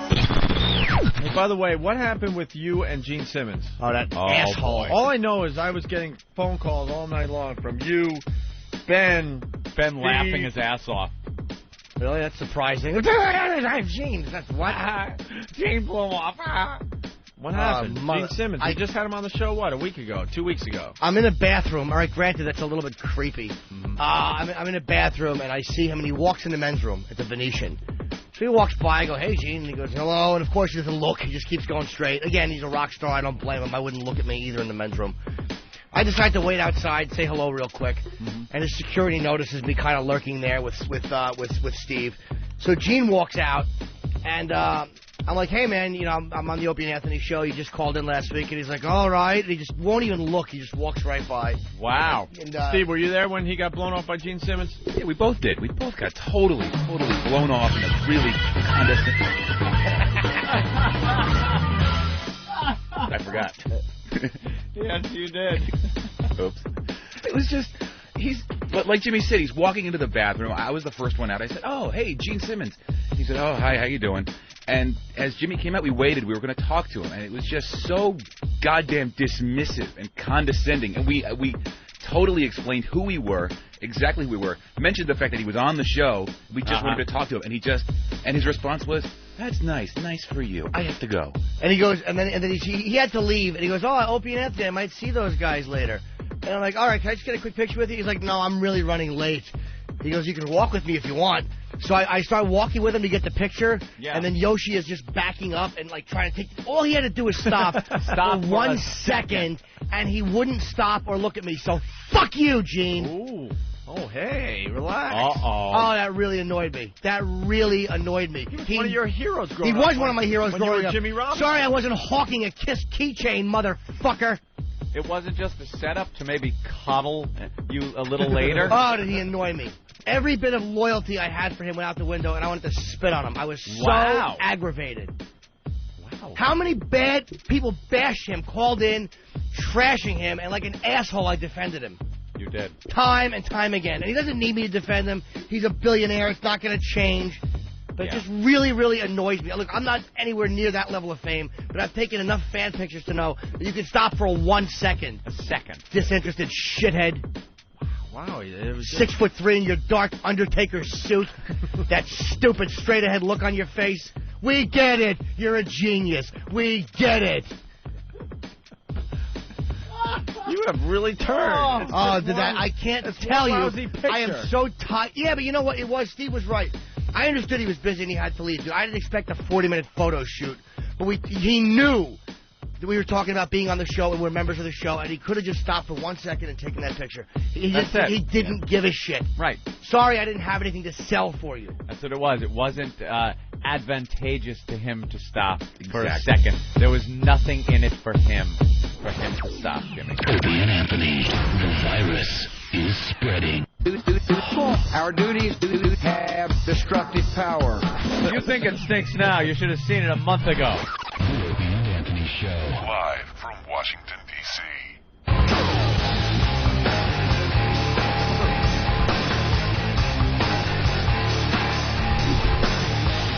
All right, what are we doing now? Oh. Is my mic working? There, that's better. See, I could be adjusting all the levels. It was a little odd. That would be fun to adjust levels and push my own buttons, but... no buttons. No biggie. They've changed something on my mic, though. I saw him doing something during the commercial. Yeah. During our little break. Now I'm fine, I think. I hope. Smile. Ooh. A reporter. Actually, a photographer. He could be... No, he's probably just the photographer for the He's Washington Times, right? He's Washington Times? The Jimmy Olsen. Was Jimmy Olsen your hero when you watched Superman? Most people, Superman was like the hero. But he was like, God, that Jimmy Olsen's got a great job. Just runs around and snaps pictures for a newspaper. He's the young go-getter. The young go-getter. I'll go with you, Lois. He's that guy. Any famous pictures that you took that we might know? That's definitely not. No? Not one of those, I was there, Iwo Jima, something like that? No? Nothing? All right. Oh, Opie, you're putting your middle finger up. He likes it, though. That's terrible. He's snapping away. They can't post that. Why not? Because. All right, we got DeeDee back in the studio. She's the hero of the show today. We love DeeDee. We do love DeeDee. DeeDee is the best part about Washington. Huh? I said you guys are great, too. I love you guys, too. Oh, thank you, DeeDee. Bruce Kelly's downright annoying. We like you, though. Bruce Kelly comes in. Hey, you know what? The one thing I don't like about you, though? Oh, shit. You wait until we ask you to come into the studio. Because... See, Bruce just barges in and sits down, and, we're in the middle of a conversation, and he's just all of a sudden sitting next to me as I'm looking at Jimmy. Out of my peripheral, I see him. And waiting for us to acknowledge him. Yes, we see you, Bruce. Well, I didn't want to finish the We see you in your Valium voice. I like that. I saw Opie. You couldn't hide it. It was such a quick glance. I think it was almost like was it Tattaglia? The glance that he gave before Luca Brasi got the knife in the hand and choked, or was it Barzini? That was a young Tattaglia. It was Bruno, right? Tattaglia. Bruno Tattaglia. Remember when Luca Brasi's talking and he's looking at Luca, and then Luca looks down for a second, and Barzini looks at the Turk and just go knew it was kill him, just kill him, and then he looked back up. Luca looked back up and he was smiling already. It was a split-second face. Opie's face. Nailed it. Right when Bruce sat down, Opie looks over at Bruce and looks at me, and it was that kill him face. And then he smiled again. You picture Opie doing this to his hand? Patting his hand and then just smashing it down and putting a knife through it. It's not that I don't like the guy. Of course not. He just has a much different delivery than what we do. And there are times... I mean, he works on the 80s channel. Jesus, do some coke before you get in here. Wake the fuck up and be get one on with our your level. decade. Do some blow. Be one with the show you're attempting to sabotage. And most people would, wait until maybe we're doing something that concerns you or involves you to come into the studio and sit down. Wait for Ben to go, hey, we need you in here. Come on in. I went into panic mode because I knew the Ozzy story was going to have a great finish. You know, the rest of it was pretty much like kind of a setup with some cute little lines and observations. Fun conversation. But I knew where the whole thing was going, to the hooker story. Right. And he sits down right in the middle of that, and you know how that is in radio. Oh, my God. That's all it takes to just destroy something that you know is going to work out just fine. The distraction. Yeah. It's that distraction. We're having a three-way conversation here, talking. Let's say we're at the bar hanging out, right? And we're having a conversation. Jimmy's telling us a story. We're just hanging out there. And some guy walks up and just walks into your conversation circle. Wouldn't you, all of a sudden, you wouldn't just keep telling the story because it would be a little distracting. Same thing. So next time, just walk in. Well, sit down in front of everybody during the story. He did get the hint, though. He's not around anymore. Really? Sir, could you take my picture, too? Pound that hint home. He just laughed at you. Look at him. Oh, Jimmy, put your shirt down.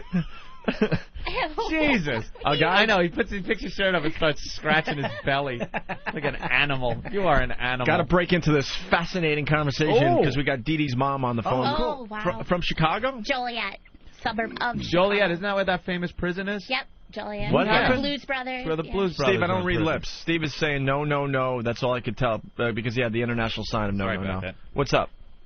No, the note I just passed you said the line was busy, so we're working on it. Oh, DeeDee's mom's line is busy. I should have read the note. Shouldn't be busy. They have call waiting. Uh-oh.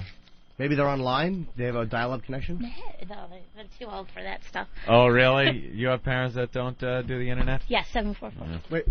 They don't know what I just said. No, of course not. None of our listeners have ears. I didn't read the whole number. Believe me. If they had ears, they would know this show stinks. What? I had a thought, and I realized it would have been a cohesive thought, so I just kind of cut it off. You just panicked because now they're taking your picture of the Washington Times. I didn't even... No, not taking my picture. He's photographing the machine. He's photographing the instant replay machine and the beverage. Is that going to be in the paper? What is this for? Is there a story accompanying this? I guess. Or is it just a picture? Another placed dumb, willy-nilly in the... Another dumb interview with the same questions. Do we have an interview to do after the show? Oh, that's the guy? Oh, oops. Yeah. I mean, another great interview. I'm not going in. I'm not going in there. Look, he's shaking his head. No. Why don't you guys do something weird for the picture, though? Like, you want to get them to do something odd, like maybe like sit together and like one is like, you know what I mean? They like to do like weird stuff during a photo. Shut up. I think you guys should. It's funny. Shut up. Like maybe both talking into the same microphone and fighting over the same microphone. You know, your ideas are not even too far-fetched for what we've been asked to do like that. Ben forgot the oversized shirt that we usually wear together. So yeah, we get a giant shirt and both get in it, and I put one arm through one sleeve, he puts the other in the other sleeve, and we're like the two-headed radio monster guy. The best part is we both try to fight our way out of the shirt. Yeah. Makes us look all crazy. All zany. How about you're both sharing one set of headphones? Like maybe both your heads are together and there's one big set over your left ear. One big set of headphones and our ears and cheeks are touching together. Yeah. That'll happen. And there's one in microphone. Some far-fetched, bizarro land. Jesus Christ. How about you bring Terry Chavo in here, and they're both teabagging her at the same time in the middle of the courtroom? It's not nice. Can I not offer a suggestion about what's going on? It's just a It's suggestion. just a wacky suggestion. What's wrong with that? Isn't that awful, DeeDee? There's no need to make light of that situation. No. Jimmy always taking things too far. She wouldn't know what's going on. Yeah, what does she care for? Right. What her family members do? What if her Right. friends are listening to They you might right be now? listening They'll to be the like, Opie wow, and Norton's a real douchebag. They know what filth we are before this program started That's today. true. If They're not they're going to be fans of shocked. this show. If they're fans of this show, they probably go into the hospital room at night and put pins in her toes saying, look, see? Nothing.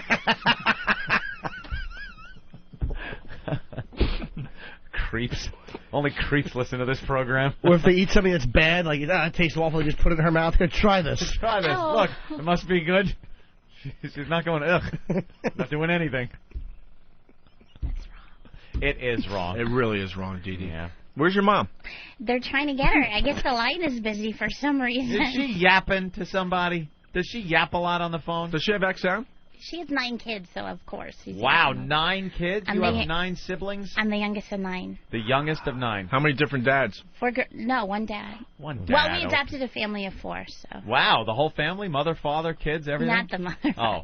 I was the last of 5 she had, then we adopted 4 more. You adopted 4 kids on top of 5 kids? Because at first we had 2 foster, found out there were 2 more, and my mom and dad didn't feel that families should be split up. So they did the right thing. And they what a nice thing to do.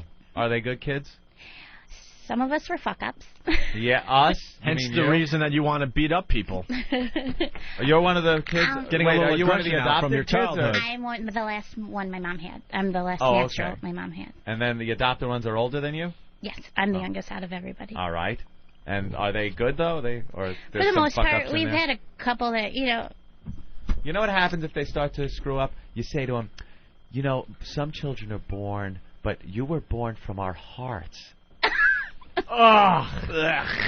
Some children are born from their mother's tummy, but you're special because you were born from mommy's heart. Like a big cholesterol bubble. No, but we're all fine now. It's just like growing up. Some of us Yeah. are bad. All right. Well, if you get DeeDee's mom on the phone, we'll go right to DeeDee's mom. Can I ask how much older were they than you? The oldest is 10 years old. Or Michelle's a year older, so everybody's like within a year apart. Yeah. What are their names? Oh my God. The 4 adopted only. Oh, the 4: Michelle, Carrie, Eddie, and Johnny. How old are Eddie and Johnny? Johnny just turned 40. How much older than you? I'm 36, so. Oh, okay. 4 years, yeah. Wait, you're trying to get something going curious. that maybe No, there was some just- inappropriate touching, Just Jimmy? a curiosity. Just a curiosity is all it was. Did he ever wrestle Jimmy's- with you? Johnny? Yeah. No. No? No, just No wrestling? No wrestling with your little sister. There's nothing wrong with that. Who hasn't done that? No, Michelle and I always fought a lot, though. Yeah? The one that's a year older than The me. boys never pinned you down and tried to spit in your face? No. Nothing like Who that? would discipline you when you were younger if you were bad? Both for, parents. For me, it was more my dad. And you got spankings, A lot right? of discipline in your family growing up? They used... Okay. All right, we got DeeDee's mom on the phone. Oh, we do. I'll have to Why ask. don't you ask her about... Yeah. All right, we'll ask her some stuff. DeeDee's mom. Hello? DeeDee's mom? Yes, it is. Hi, how are you? I'm fine. First of all, I'd love to say you have a wonderful daughter. We love DeeDee. But of course. She's very funny. She's got great personality, cute as a button, and we love having her on the show. Do you listen to the Opie and Anthony show? No, not yet. I'm sorry, but we will soon. No. You know something? It might be better if you avoid the channel. But you did tell DeeDee that that's that dirty show. Uh-oh. So you do know about the You're Opie a and little- Anthony show. You're familiar with the program. What have you heard about the Opie and Anthony show? Now, I heard good things, but on the wrong side of the track, all right? Yeah. Okay, so she's familiar with what we do without actually listening to the program, which is yes, fine. yes, right. Yeah. That's good. Are you very Okay. proud of your daughter? Yes, I am. She's Yeah. worked very hard for everything she's gotten. Is she like the star of the family? No, we've got 9 stars in our family. Yeah. Aww. That's what a great diplomatic thing to say. I don't know who else is listening in, all right? But she's kind of a celebrity though. Yes, she is. She's Yes, on she the is. radio, so that's kind of cool. In certain circles, she is, yes. Mm-hmm. Do you know what your daughter does when she's not doing radio? Wait, I want. No, not really, not all the time, no. She's got her, a great personality, and maybe a couple of quirks. I don't know. Hey, we were talking about discipline as she was growing up. Was she a tough child? She was stubborn. Stubborn. Yes. Like a lot of girls growing up. Well, she had to keep up with the 8 before her, see. Yeah. Are you an old school mom where you would spank your children? Like, I could admit it on the show. I used to get spanked as I a kid. respect that. Me Yeah, too. I did too. I got the wooden spoon a few times in my life. Yeah, but the best thing that worked with her is to put her up against the wall and have her nose hit a circle I had drawn on the wall. Wait, you drew a circle on the wall Uh-huh. and made her stand there and put her nose in the circle? Right. And she would have to stand there for about how long? Well, she'd stand there next to her sister because they were always fighting until they started laughing, and then it was all over. Yeah. That's kind of funny. You know, my I like dad used to make me go in the backyard and pick out my own stick to get beat with. Oh. A switch? Uh-huh. And I always had some kind of a sense of humor, so I would always come back with a little twig, and then they would start laughing uncontrollably, and then they forgot that they had to beat the shit out of me. It was great. Watch your language. Oh, I'm sorry, DeeDee's mom. Mother's on the other I'm line. sorry. I think you could curb the dirty language for a couple of minutes. I'm really sorry. Jeez, I'm sorry, DeeDee's mommy. And so whenever you had to discipline her physically, would you use something? My hand. Just your hand. Generally. And spank her bottom. Generally. Yeah. Good bottom. Right. Yeah, we weren't the Partridge Family, believe me. Right. No. You do Who knew realize years later? You do realize you set her down a path, right? No. They always say it goes back to your childhood, Anthony. You always I know where you're going with that. No, that's not. No. Because there's usually something that stems from childhood that explains an adult's preferences in certain situations, let's say. And we've learned here today that DeeDee in certain situations, let's just say, enjoys those certain situations could be after a bunch of cocktails, maybe. Maybe. And maybe when she's with a significant other, let's just say, in a private moment, there are certain things that she enjoys that maybe can be traced back to her being disciplined. Brings back her childhood. As a childhood. Maybe with a hand or a paddle or a belt or clips or a whip. I think not. No, you think not? I think not, guys. No. She tends to misbehave on purpose. Poor mother. Get her to say that. Yeah. We will when we're done talking to. Yeah, you don't really believe that she's really into spankings and whippings, right? No, not really. Your daughter would never actually whip someone with the whip she bought. Oh, never. No, of course not. It's just a deco item. Yeah, something like that. If you had a riding crop laying around the house, right, it would never be used to, have somebody spank your bottom with it. Never. For pleasure, right, even though it stings. Yeah, you're talking about my little baby. I understand. She's your little girl. Yes. We like her very much.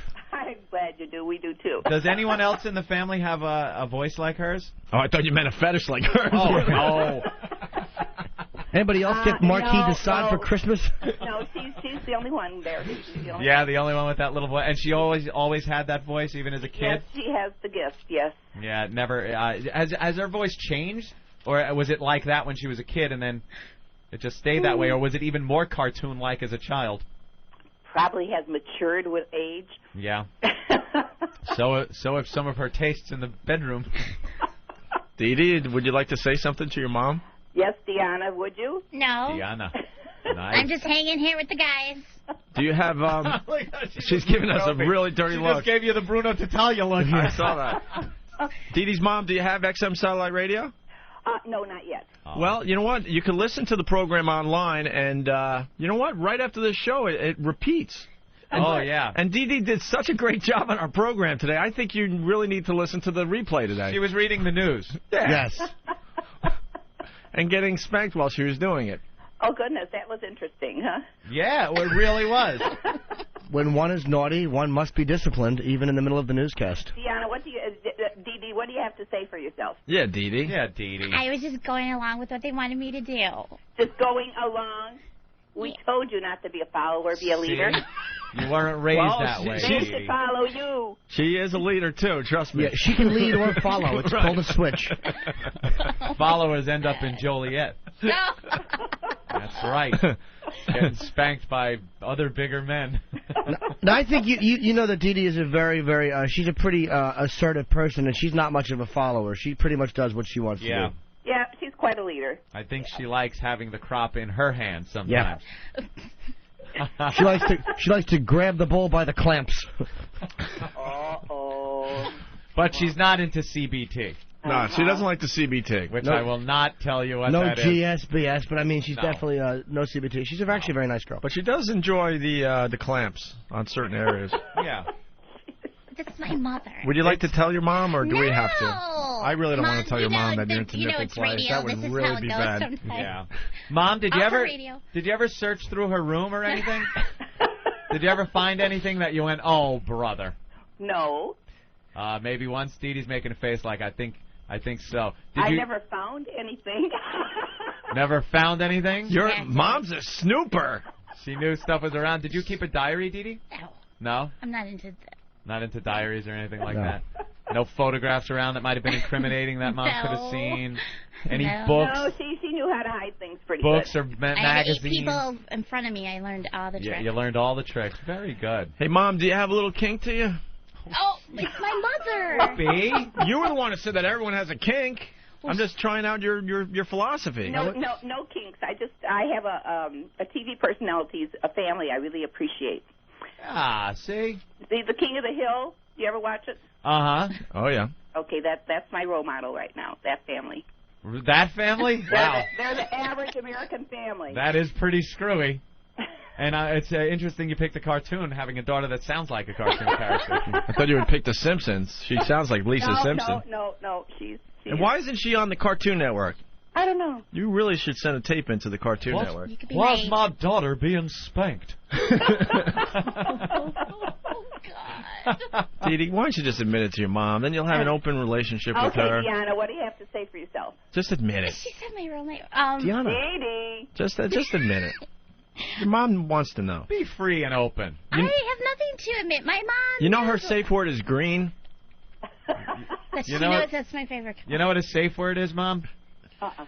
It's let's say DeeDee was with a significant other and she's... all right. Okay, Yeah. okay, guys. Yes. No, It's one of those- Green has always been her favorite word. It's one of those words to And make color. someone stop. Yes. Yeah, you know. Oh boy, doesn't sound very happy about that. Yeah, It's not bad. I think DeeDee's mom is misinterpreting. It's not a bad thing. It's not a dirty or awful thing. Oh my She's misinterpreting it. It's not bad. Yeah, well, DeeDee was shocked at what Jim Norton does during his spare time. She's giving us another look, Mom, but, you know. Would you like to know what Norton does in his spare time? Maybe I shouldn't. No, it's wait. What word? Hold on. I'm a mother. What word did you want your mom to say? Because we were kind of we like the Midwestern accent. It's so different than our East Coast. What was the word that you wanted her to say? That she cooks or something? What's that? Yeah. I know, we tease her about it all the time. What do you have with sauerkraut? Sausage. Right. Now, have you ever been cooking and the sausage falls off and lands on someone's chest? No. Of course not. That would be silly. That's right. No one has sausage falling on their chest. Never. It would probably burn because it's served hot. I know. Piping hot. You imagine having to take a sausage off your chest and write a check. Hey, DeeDee, are you being held captive? No, I'm fine. Are you there on your free will? She couldn't possibly be here under her own power. I understand. Well, Mom is great, and we love you. We love DeeDee. Do we get to hear your mom's? Yeah, my mom, they've heard, yes, and Aunt's mom. and my mom. We've heard them on the air also. We've put them on. Yeah, if I could get my mom out of the attic, I would get her on the radio. My mom likes singing, if you could call it that. Then you should have a program of just moms someday. Maybe for Mother's Day, we'll do that wacky The radio Mom bit. Show. Right. There you go. All right. We could tell all the little secrets of our little young'uns. DeeDee? Yes. Anything else you want to tell your mom that I you love do? you, Mom. I love you too, hon. DeeDee, how's your ass? Is it getting is it getting better? It stings. Oh, guys, you got to go to confession. Why? What happened? What are you talking about? Confess our sins. No. All right, DeeDee, say goodbye to your mom. We have a I break love to you, do Mom. here. I love you too, guys. Okay. Bye, DeeDee's mom. What was that? DeeDee's mom? Yes. Listen to this. Bye. She didn't hear it. No, but she heard your voice go 3 octaves higher. Lovely. She's not stupid. What a nice mommy. She's very I know, nice. she's a wonderful That's Midwest a very mom. sweet mom.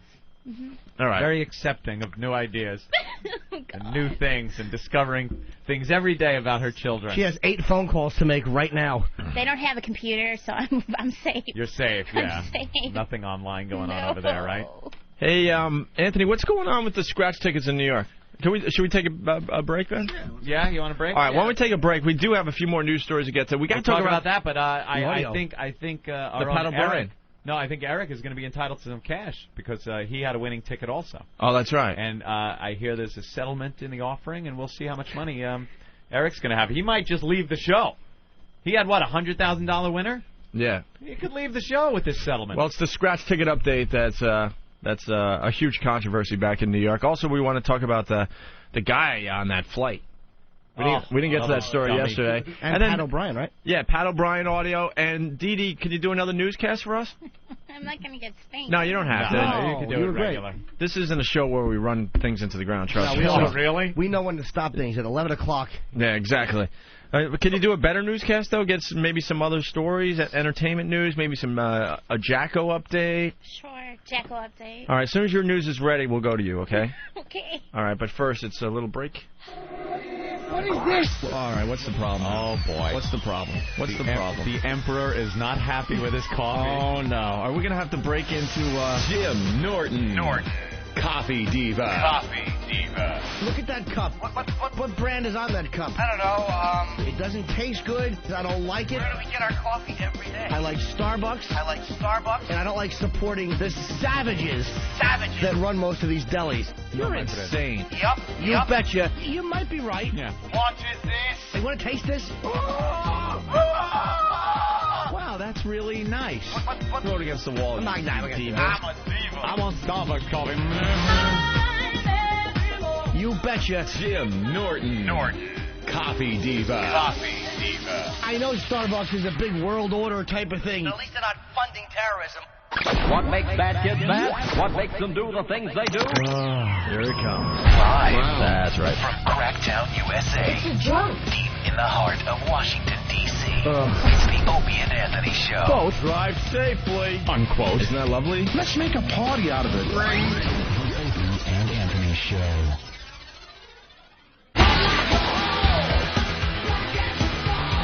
I got to show you me.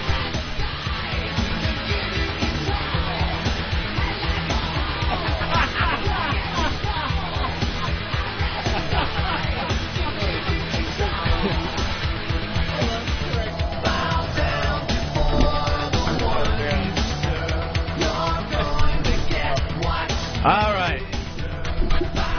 Oh, you pulled your pants up and pushed your stomach out and just walked around like a big dummy in the studio. That was a perfectly accurate one. Broadcasting live from the XM satellite radio compound in Washington, D.C. This show started off quite rough, but I think it's been a pretty good show so far, no, Ant? Started as a disaster in the making. A complete disaster. I'm having a damn good time today. Yeah, definitely. And then we go into meetings. Well, this is the week before vacation, too, so we're always a little... Please. Always a little squirrely, always a little just like...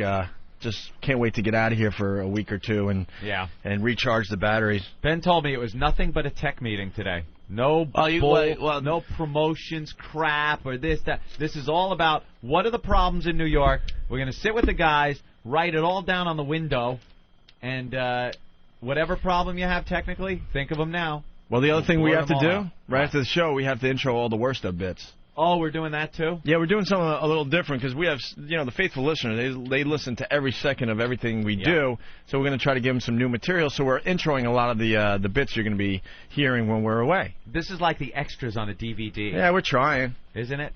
I don't know. I hope someone out there is getting into the 6 a.m. hour because we're having a lot of fun with that. Yeah. We're really messing with time, basically. Adding little extras in, sure. It's fun because the 6 a.m. hour now is kind of, an hour of best of, but Anthony and I pop in and intro stuff, and we've been having a lot of fun with that. And then are we set for the second day in Boston yet, Ben? Or... Yeah, we're going to just finalize that today, but yeah, we're going to do All right, because when we get back from vacation, April 11th, our first live broadcast off the premium and all that is going to be live from Boston at Bill's Bar. It's opening day for the Sox. They're playing the Yanks. It's going to just be a all-out party. I was reading some of the message boards. People are figuring out how to road trip from great distances. From Buffalo and I saw the Buffalo one. Philly.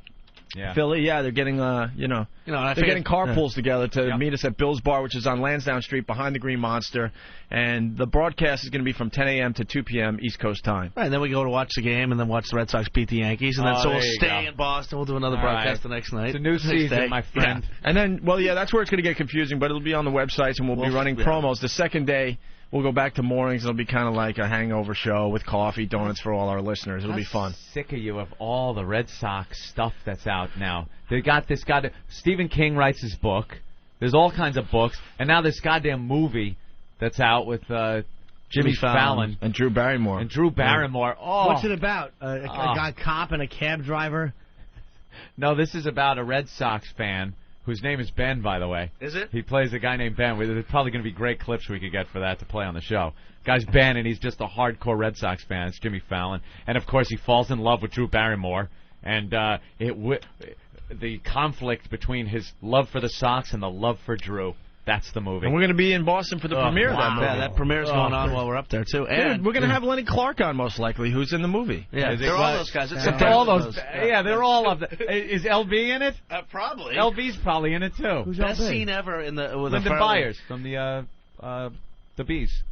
Oh, yeah, he's a good friend of ours. The best is Cam Neely in the stall in Dumb and Dumber. When he comes in, what was his name? Cam Neely's in that Seabass? Yeah. Seabass, right. Look, if you want some lovin', show up here at 5. If a movie's filmed in Boston, all the regular characters come out of the woodwork. Yep. All right. Goddamn Red Sox, so much attention. There's a lot of Red Sox hats here in Washington. You notice that? Yeah, look, there's another guy. Yeah. Is that the one we wrecked? Yeah, that's his Boston hat we destroyed when we were up here. What's your name again, bro? Jerry. We've only met 100 times. I'm sorry. I don't really know you. I just, whatever. Well, I used to work in Boston when you guys were there. Oh, yeah? And when you guys were here for your that's promo, what I did. You guys desecrated my Red Sox hat, and then they won the series. I put Go Yankees on there and probably jinxed the whole team. You put Billy Buckner or something. Yeah, well, I used the B on the hat. Oh, that's right. The big Boston B is the first letter in Billy. So I wrote Billy Buckner rules. You were supposed to pick me up a new hat in Boston. Worked. You never did. That worked well. Yeah, keep waiting for that hat. It'll happen. By the way, no donuts, just Danishes. It's called humoring you. Danish, right back. Oh, thank you, sir. All right, there he goes. Thank you. Are you getting any Danish, Jimmy? All right, You want one Danish, sweetie? No, thank you. We have to get. I got to stop at the diner and get Bella Danish. Hey, do we have the Entertainment Tonight music, or could they play it in New York? Because you got to do the Entertainment Tonight voice for the Pat O'Brien story. Do we have that hack puker voice? Do we have it, or it's beyond puker, isn't it? What? That voice that woman does for one of the entertainment shows. It's just that it's not human. We're waiting. We're Got waiting. the, We're music? waiting. We're waiting. We're waiting. We're waiting. Pat O'Brien. News today on Pat O'Brien. Pat O'Brien faces his demons of alcohol and checks into a rehab facility. For years, Pat O'Brien has reported on problems facing Hollywood stars, formerly on Access Hollywood, more recently on his new show, The Insider. Now the former Chicago sportscaster is facing his own demons. I've had problems with How many syllables can they cram in a word? This is a great thing Pat is doing, said longtime O'Brien friend and associate one day. He's finally facing up to something many of us had known was a problem for a long time. He's facing up to it. Pat O'Brien. So he's an alcoholic. He's an alkie, but Opie, that isn't the whole story. Apparently he checked into this rehab facility because he knew. Are you saying we're going to go inside the story? Inside the inside story. Oh, that's not all. That's not all. But this story has an even darker story.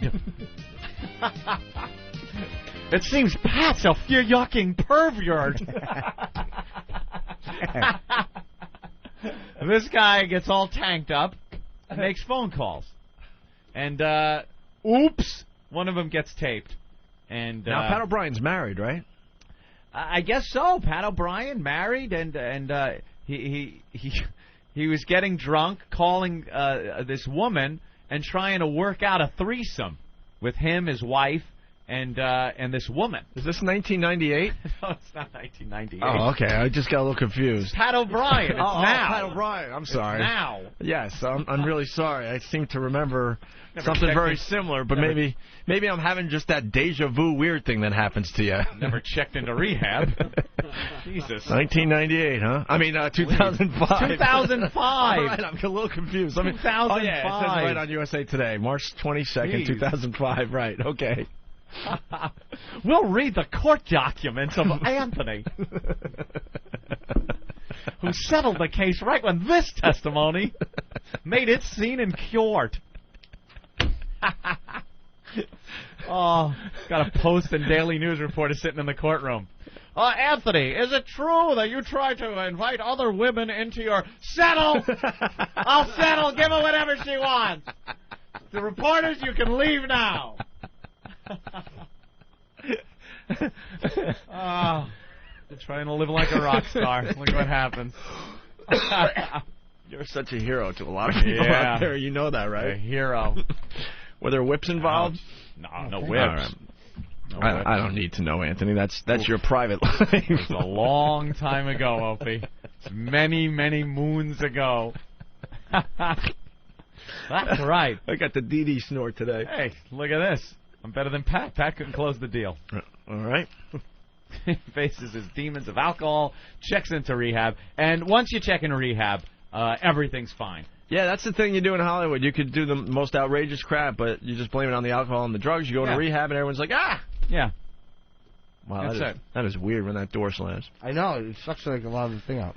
Anyway, so we have the audio of Pat O'Brien. Yeah, that's what I hear. I haven't heard this yet. This is the beauty of... tape somebody or no?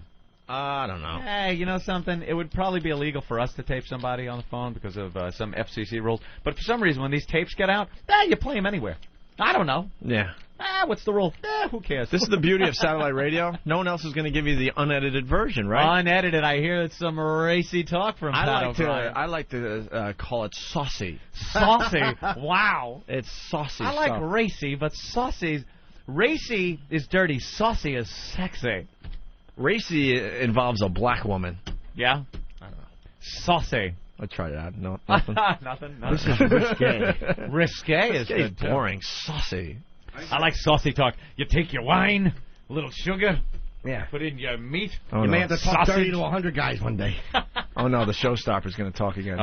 Here we go. Oh, no. I actually heard the audio this morning. On the way down here, I didn't have a room, so I shared a room with... You're going to describe the whole scene of going into the room, turning on the recorder? I happened to share a room with Steve. Yeah. And this morning I was laying in bed, and Steve was playing the audio on his laptop, and... certain things you just don't want to hear when you're alone in a room with Steve when you're half asleep. And oh, did you go? I absolutely did, because when you hear the beginning of this phone call and some of the things he's saying, I thought it was Steve, and it was a little scary. Highly unlikely, but all right. Where's your other hand? Between two pillows. Those aren't instant replay machines. All right, Pat O'Brien. All right, Steve, are we ready for the big exclusive? We're the only show that can play the unedited version of this. Now, what if we want to stop this? Just cue me. And talk. We'll point to Steve? Yeah. In the old days, I would just stop the tape, Anthony, but, you know. Point at that cuddly face. Yeah. This means stop. Okay, Jim, thank you.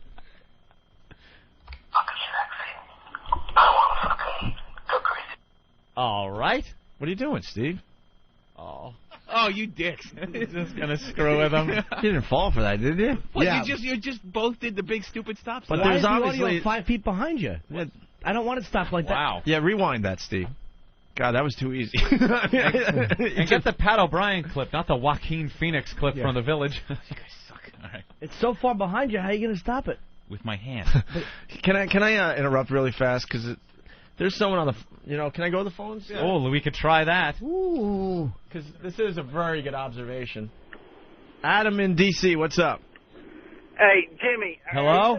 Adam. I thought the phones were fixed. There you go. Oh, Adam, what's hi. up? Still the delay. Hey, you there? Adam. Hi, over. Over. Hello. Fuck. Yeah, tell us what you wanted to say, over. Hey, you there? Hey, you there?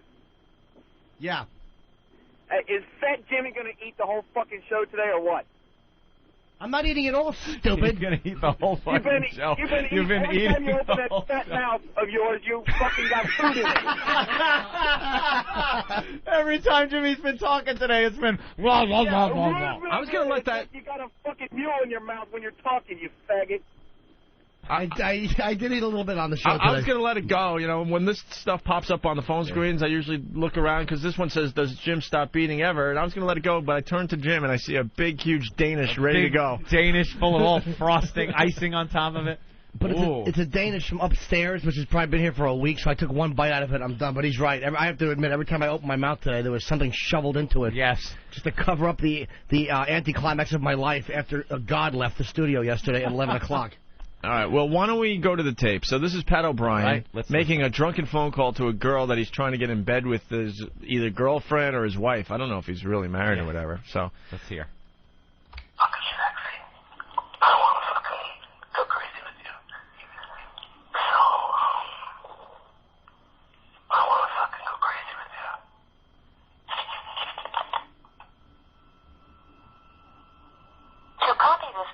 Press 6. To delete this message and go to the next, press 7. To keep the saved message, Sunday, 7:09 p.m. You are so fucking hot. And I want to eat you. I don't want you to suck my cock. I want to fuck you. I don't want my girlfriend to eat you. You're so fucking hot. You are fucking hot. Let's do it. You are so fucking hot. Please leave me a voicemail. Go to the bathroom and leave me a voicemail. Bye. All right, hold on a there, minute. Steve. I just gotta soak that in. What an ass! He left these on a machine. Hey, could someone get me the address for the Insider? There's a job opening over there. Oh my God! There is no way he's coming back Just from How that. can he come back? And can I say he's awful at talking dirty? Oh, you're so fucking hot. Fucking hot. Miggs was better at it. He stinks.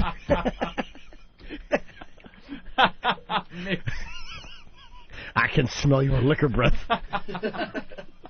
What an ass! He left that on a machine like this woman isn't like on a cell phone. Did he say suck my cock?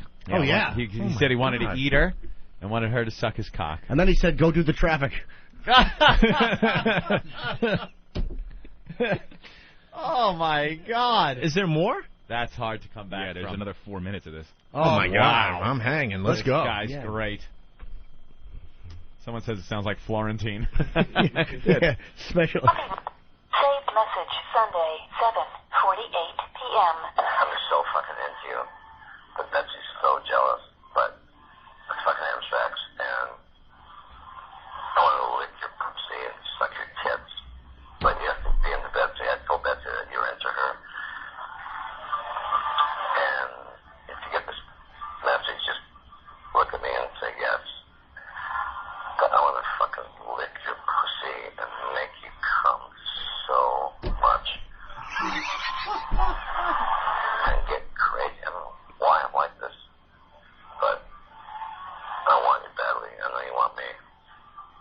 But you have to be the Betsy too. So when you get this message, if you agree with me, say yes. Oh, wow. First, the worst part is that he's fucking a girl named Betsy. Oh, I wanted to knit a flag and then eat your cunt. You gotta be with old Betsy. Dude, your mic is messing up. I know it is. That is You don't need that during a radio show. unbelievable. That guy is so completely in a froth. That guy is in a fucking tizzy over this chick. He's probably like popping Viagra like it's like they're Tic Tacs, and now he just has a raging hard on. This guy cannot control himself. He's thinking about this. He can't even keep it in his head. He's got to call this woman and tell her. He's imagining licking her and her doing it to him, and he cannot even deal. How did these tapes get out? This woman, whoever he left the messages on, saved them all. Obviously thought it was newsworthy. But why? What happened? Apparently she was flipping through the television one night at 7:30 and said, hey, wait a minute, I've talked to him before. I know this guy. Let's I think I have start some saving. tapes. Oh, my God. How What old are he's these tapes? done. I don't know. Any date on them? Do we have any info on these tapes at all, Steve? No, I got sent a link, and that was it. No background info. Now, what's the reason that she released these tapes, or do you know the backstory? We don't really know much about this, huh? This showed up in the email as just Pat O'Brien talks dirty, drunk, and coked up. That was the link I got. And he said if you hear this message and you see me, just nod and smile. Yeah. Is that mic fading in and out, or no, it's okay? No, you're all right. Okay. You got to stay on, Mike, a little Are we more, the I only think. ones playing these tapes today? I think so. Maybe she personally sent it to us. She's a fan of the show. I'm sure it's us and Betsy. We're the ones who are... Betsy, you got to be with Betsy, Yeah, I told Betsy. Betsy's so jealous. though. Betsy. I want to lick your pussy. You heard it here first, folks. Pat O'Brien facing his demons. He wants to lick her pussy. You heard a horny Pat O'Brien right here exclusively on the Opie and Anthem show. Pat O'Brien, that horny fucker.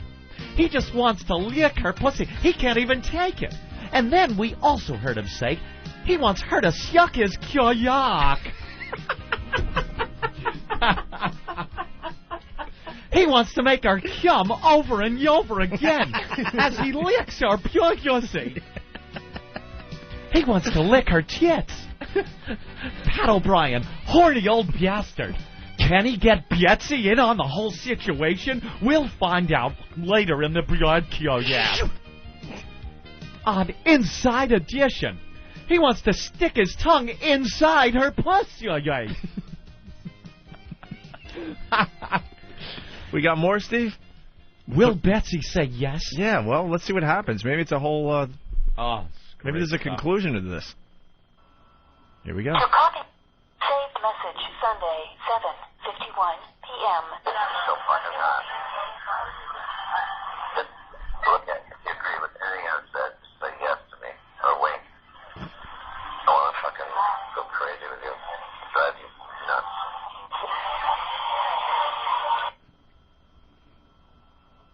To copy, saved message. He doesn't even know if she's into this or not. This idiot is just leaving these messages saying, if you agree with this, just wink at me. Wow. Well, she must work with him or something, right? What a risk. Well, she's just gonna walk down the hall and just give him a nod? I have a pertinent question in this whole situation. Yes, Anthony? How are we sure this is Pat O'Brien? It Steve? sounds like him. It does sound like the voice, man. That's I understand. Oh, no, I will not say it doesn't sound like him, but how are we sure enough to play this as Pat O'Brien, not having any confirmation? There's no news. I thought this was attached to a news story that Pat O'Brien's sex tapes have leaked out. Are we going to be part of a story later today, Steve? Jesus. Steve, I thought this was part of a story that was out in the news that these tapes have surfaced. That's why he's in rehab, blah, blah, blah. Hey, we got a huge audience, and they're all over the country. Yeah. Hey, guys, is anyone else playing the Pat O'Brien tape today? You know, if your morning show is playing them, phone in. We'd like to hear it. Yeah, because right now I think we're committing some kind of crime. It's actually Pat from Monaki. And the last tape you're going to hear Pat go, just wink. Now, I like it as much as the next guy. This is really funny stuff. Yeah, But are we now alleging that this is Pat O'Brien? Imus is playing him as well. Imus is playing it? Yeah, but he can't play him like we're playing him. Yeah, I got to edit all the fun stuff out. You got just a bunch imagine. of bleeps and bloops. Right. Yeah. Here's Pat O'Brien talking about beep jobs. That stinks. Wish I was on satellite. I'm no dummy. Don't talk to me like that. I'm Imus. Yeah, satellite. You were right. I'm a dick. Boy, I like to eat your pussy. You can't suck my cock. I'll lick your tits and yeah, baby. Yeah, so just wink at me when I'm walking by or something. If I tip my cowboy hat at you, it means I want to fuck you. I'm in the morning. Yeah, baby. Jesus, dude, that's a really good impression. When I have my look, I want to jiggle my turkey neck at you. All right, look, I'm going to teabag you. And my testes hang real low because I'm an old man. And if you want that, just wink at me, baby. Because I want to lick that pussy and suck those tits, baby. Baby! Well, we weren't coming to get you. I want to do a Billy Saul Hargis bit while you suck my cock. Moby Worm's coming to get you out of my pants. Oh, shut up, jerk. All right, how many more minutes of this illegal tape are we playing? Might be Pat O'Brien tape. The Daily News picked up on it, too, and we're printing the article now. Oh, okay. We've got 3 minutes left. Yeah, we cover our asses as we're doing it. After the break. Hey, it's me. I'm so fucking into you. And you have to pay attention to Betsy, but let's have fun. I want to fucking eat you and fuck you and suck your tits and watch you eat Betsy and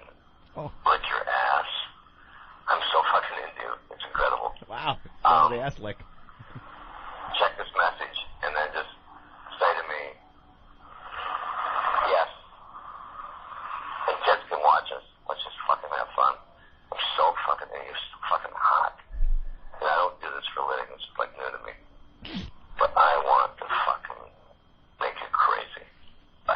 You are with those phone calls, you nut. You kook. You're driving me crazy, okay? And just the signals he wants, if you're into this, just breathe while you're in the office. Just when the phone rings, pick it up and say hello. Yeah, yes. Know why he's using the blinking and the breathing and all that? Because he's actually talking to Mary Shivo. I wonder, too bad he's not talking to her sister Terry, who's actually in the news lately. Wow. Still funny, though. It's hilarious. Damn. Most people were laughing. That's very funny. They made the connection until you had to... I had to. Crush my little fun. Mary Shivo. Is her sister named Mary, at least? I don't know. I have no idea. But listen, back to the Frank O'Brien tapes. Here it is. Here's the story from the Daily News. Hosts rehab, hold the phone. What's the inside story on insider host Pat O'Brien's decision to enter rehab Sunday? Hollywood sources suggest the timing was to diffuse the release of several sexually explicit voicemail messages available on the internet yesterday soliciting sex from an unidentified woman. And then in quotes, let's just bleeping have sex and fun and drugs and go crazy. Oh, we didn't get to that part yet. Says the male voice. Yesterday's reps for the Insider would not comment on widespread attribution of the voice to O'Brien. The tape describes in graphic detail just how badly the caller wants various activities that involve, gosh, all parts of a woman's body. I'm so into you. Betsy is so effing jealous, the voice claims in one message. You know you want me, but you have to be with Betsy, too.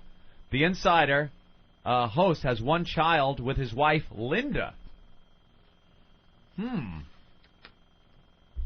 Betsy? I don't Sadly, know. by the final message, Betsy seems to have pulled out of the threesome. Oh, they ruined it. You They just ruined spoiled it. You don't have to say that part. Yeah, but I was reading it. Who's Linda? Well, then I won't read the last quote. Ooh. Little spoiler. Oh, Anthony. Wow, that's something. All right, why don't we go back to the tape? Let's continue with the Pat O'Brien messages. Saved message Sunday 9:04 p.m. It's me. You're so fucking hot. We know. Wait. All right, Pat. Can I point out one thing? Yeah. The first message was 7:09. The next one was 7:54. This one is 9:04. He has been jerking off for 2 hours calling this woman. He's not only that, he's got to be doing a lot of coke because a lot of these messages are one after another. Oh, yeah, it's just, come on, Dude, come on. It's just cokes You're and hard-ons. so fucking hot. He's grinding his teeth. His cock is maybe 3/4 of an inch, and he can't get hard, and he's trying to grab it and make it hard. Come on, yeah, you're so fucking hot. Come on, cock. Work. Don't think of Betsy. He's on a coke binge. Anthony on he Long is. Island, we're not going to go to the phones because they're really screwed up today, but he writes, O&A are like Dan Rather with their source checking. Yeah, look at us. Yeah, it seems to be Pat O'Brien. It sounds like him. Yeah, what the hell? Why not run it? All right, It's news. Let's go back to the tape. It's just like all of a sudden, I'm not into it, but the three of us to get together, I want to fucking suck your pussy, fuck dirty to you, watch you and Betsy eat each other, suck my cock, Yeah, it's going down the eat off your checklist. face. Ooh. Do what? Jerk off in your face. Get another woman up. Hire a hooker. Let's get crazy. Is there anybody he doesn't want to fuck? I want to put my cock in all the 150,000 dead tsunami victims. I want to eat your pussy. Have a hooker. Jesus Christ. Holy shit. I want to fuck Salvi, fuck Vicky, fuck me while you're at it. I want to fuck Natalia, Bozzini, Stracci. Did Salvi fuck Betsy?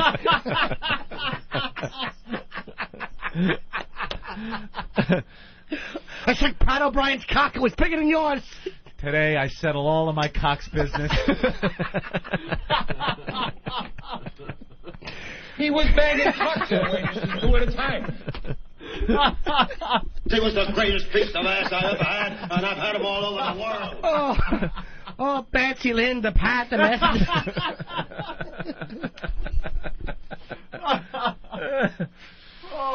Wow. That guy he's lost his mind. Oh, my God. He's all coked up, drunk off his ass, and just horny. Imagine how much clear stuff is on his hand. Dude, it's like this. He's grabbing it with the lower part, like his pinky, and that part, the second 2 fingers, he's just grabbing the helmet, and it's just flipping off the helmet because he can't get it off because he's doing blow for 6 hours. He's the greatest. Right, wow. Let's go back to the tape. There's still more. It's the greatest. So you get this message. If you agree with this, just look at me and say yes. I'm so fucking hot. I don't know what's wrong with me. I don't do this. But I fucking want to just fucking make you crazy. Make you fucking crazy.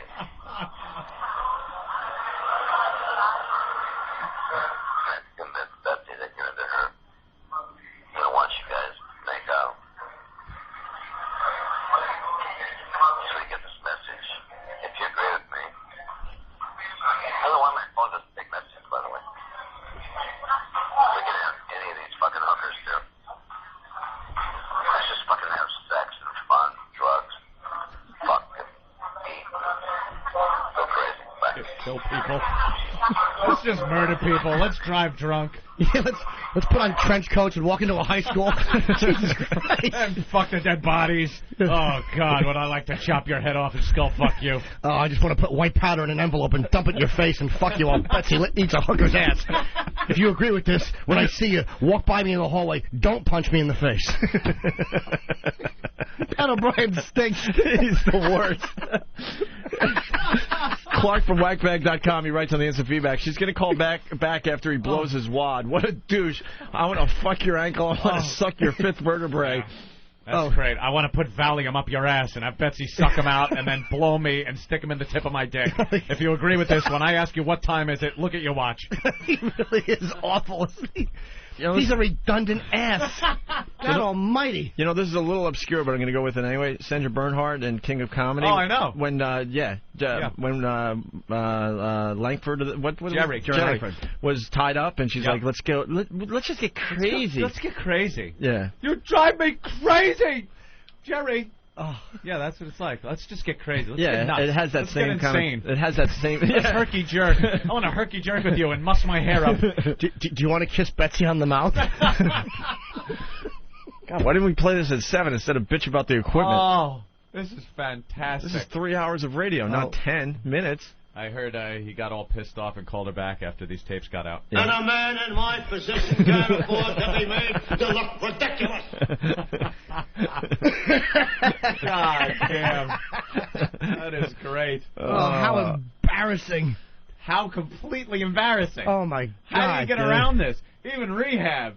You know, we were saying you check in a rehab, it smooths everything over, but this is a toughie. This is just a horny, drugged-out ass. This isn't one phone call. This is 50 with the same things over and over again. Stalking. And he's like, Betsy isn't really into it. And then he goes on, like a second later, he's like, you and Betsy would eat each other. I want to know, what did she do that gave him a signal that this is what she wanted? She probably flirted with him once and said, oh, my God, Betsy, oh, my God, what I would do with you two, and then giggled and walked away. What a good point. What did she say that warranted this guy calling her like a stalker with filth like this? He misinterpreted something and just ruined his career. Well, with the signals he's telling her to give back, it was probably, I saw you go to the copy machine. I saw that. I know what that means. I want to get Betsy and then just pick up Jane Mansfield's head and eat it. And Jesus Christ, dude, get a hold of yourself. Across to the desert and beat you with a shovel and bury you. And we'll have a hooker come over and she'll want us to eat her pussy, but we won't want to. So she'll give back 50 and then leave the room.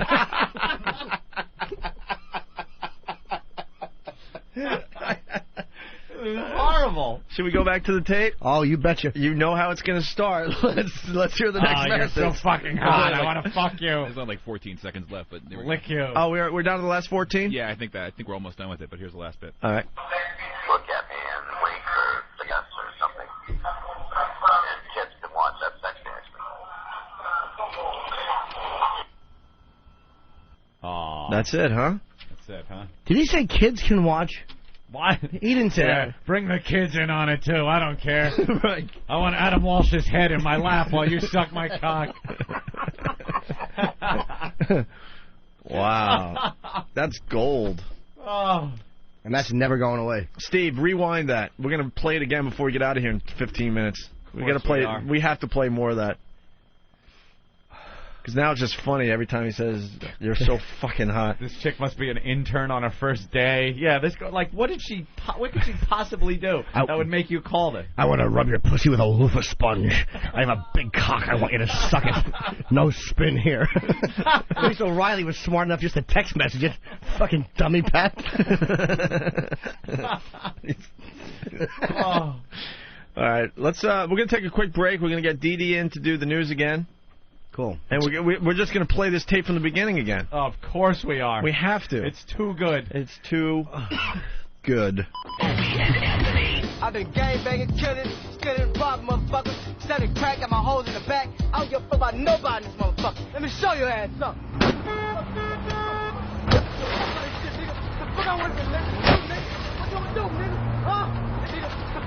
Radio for the angry golfer. The Opie and Anthony Show. Our duties have destructive power. You think it stinks now? You should have seen it a month ago. The Opie and Anthony Show. Live from Washington, D.C.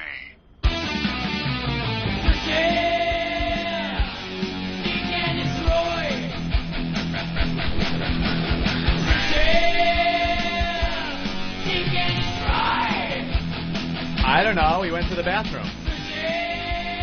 Hope he said he had to make a phone call. We're back. Yeah, he's making. I want to fuck you. Yeah. I want you to eat Anthony's ass and jerk Norton off and comb Ben's hair. Stick a thumb up Jimmy's ass.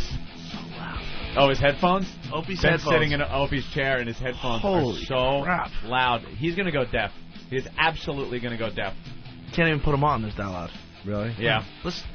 They're blasting. Feedback. Don't even put them on. You'll hurt yourself. Yes. I do. Broadcasting live from Washington, D.C. We just heard the wonderful Pat O'Brien tapes, which we will play again before the show ends. That's a given. Those are radio gold. So nice not having to bleep out the curse words. Oh, it's you know all the other stations all over have gotten their hands on it, and they're trying their darndest to play them on the air. But how do you play those with all the bleeps in them and shit? You can't. Fantastic. Oh, Ope's going to join us for the rest of the program. What happened? Dude, if you want me to suck your cock, just put your headphones on. Yeah. Oh, just put on your headphones. What, did you go over to the 80s station and just sit down like a lump of crap and do nothing but distract the host? Yeah, we should jump on some of the other channels today. Oh, yeah, sure. We could do that. Can we do that from my hotel room? Because that's where I'll be. Yeah, I'm going to stroke my cock. Just walk in and sit down and say nothing. Why don't we get DeeDee in for the news again? DeeDee. Yeah. That Pat O'Brien. Ben, make sure we have a few minutes. Instead of playing What Do We Learn, we're going back to that tape today. That's what we'll do. DeeDee, if you walk up to that mic, it means yes. Yeah. Yes, what? Yeah, Exactly, yeah. right. Just question it. You say yes. You haven't heard the Pat O'Brien tapes yet? Oh, yeah. He's an idiot. Yep. Wow, that's one way to put it. Oh, easy with the harsh judgment yeah. there. Come on. He's an idiot. He's got a problem. You don't want to. I know. He's going to go get help. Hey, Steve, everyone wants to know if you're going to put the tapes on foundyourmusic.com and opieandanthony.com. I will see. Perhaps. I got to check a few things out. We'll see who's investigating it. You know how many hits you'll get?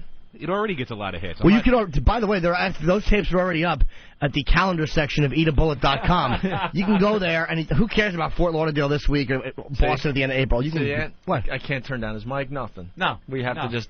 You would have turned down that plug. April 29, 30 in Boston? Who gives a shit? It's not about that. All right, DeeDee with the news. Okay. No butt.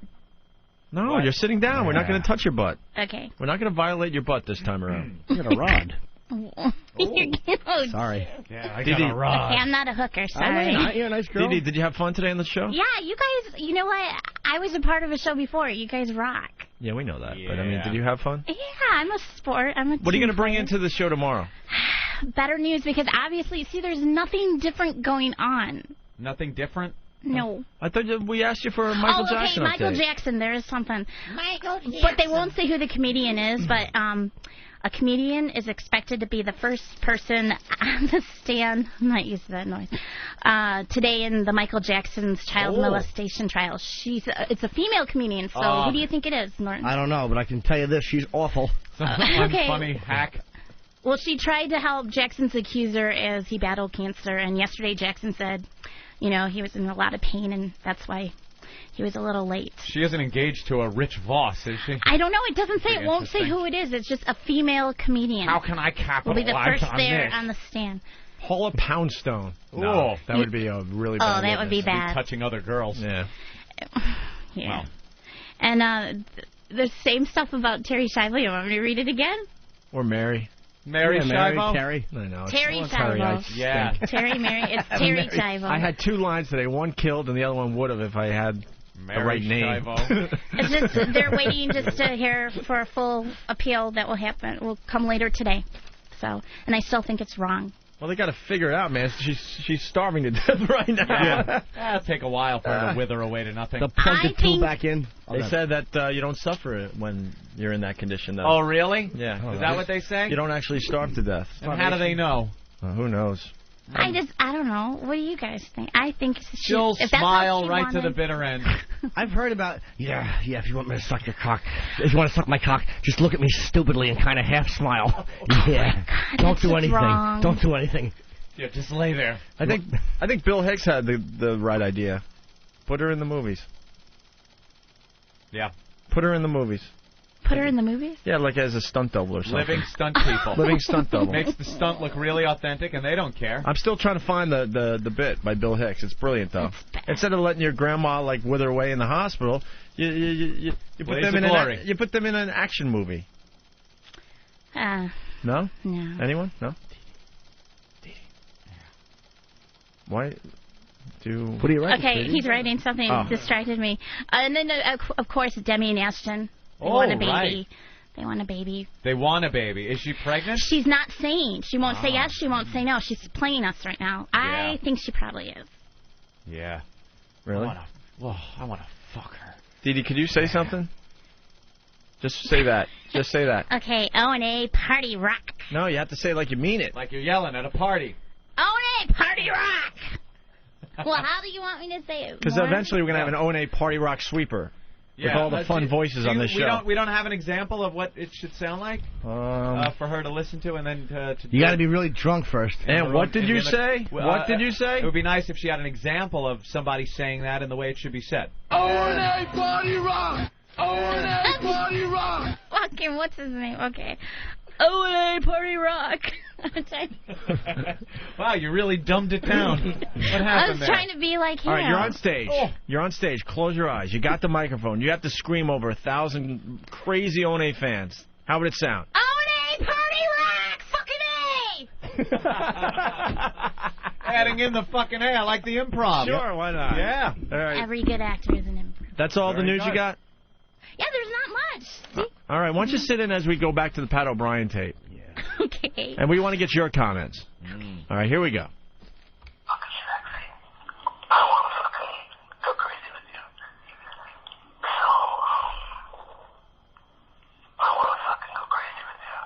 All right, see, this is what...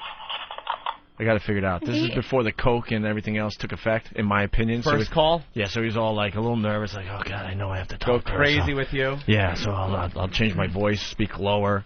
He's not really being too vulgar. And now, yeah. He's whispering, but the thought, see what's happening? He's sitting there thinking about this. It's in his mind. He cannot get anything else on his mind, and it's got him whipped up. Every minute that goes by, he's getting crazier and crazier with this thing. So they just get progressively worse. You start off going, oh, I'll go crazy with you. And you end with, let's get drugs, hookers, and fuck all night. You know, think of that over the course of not too much time. Yeah. So. Let's roll the tape. To copy this message to another person, press 6. To delete this message and go to the next, press 7. To keep the saved message. She didn't hit 7. 7:09 p.m. You are so fucking hot. And I want to eat you. Ew. I don't want you to suck my cock. I want to fuck you. I don't want my girlfriend to eat you. So fucking hot. You are fucking hot. Let's do it. Let's do it. Let's do it. It sounds like Tone Loc. Fucking hot. Please leave me a voicemail. Please. Go to the bathroom and leave me a voicemail. Bye.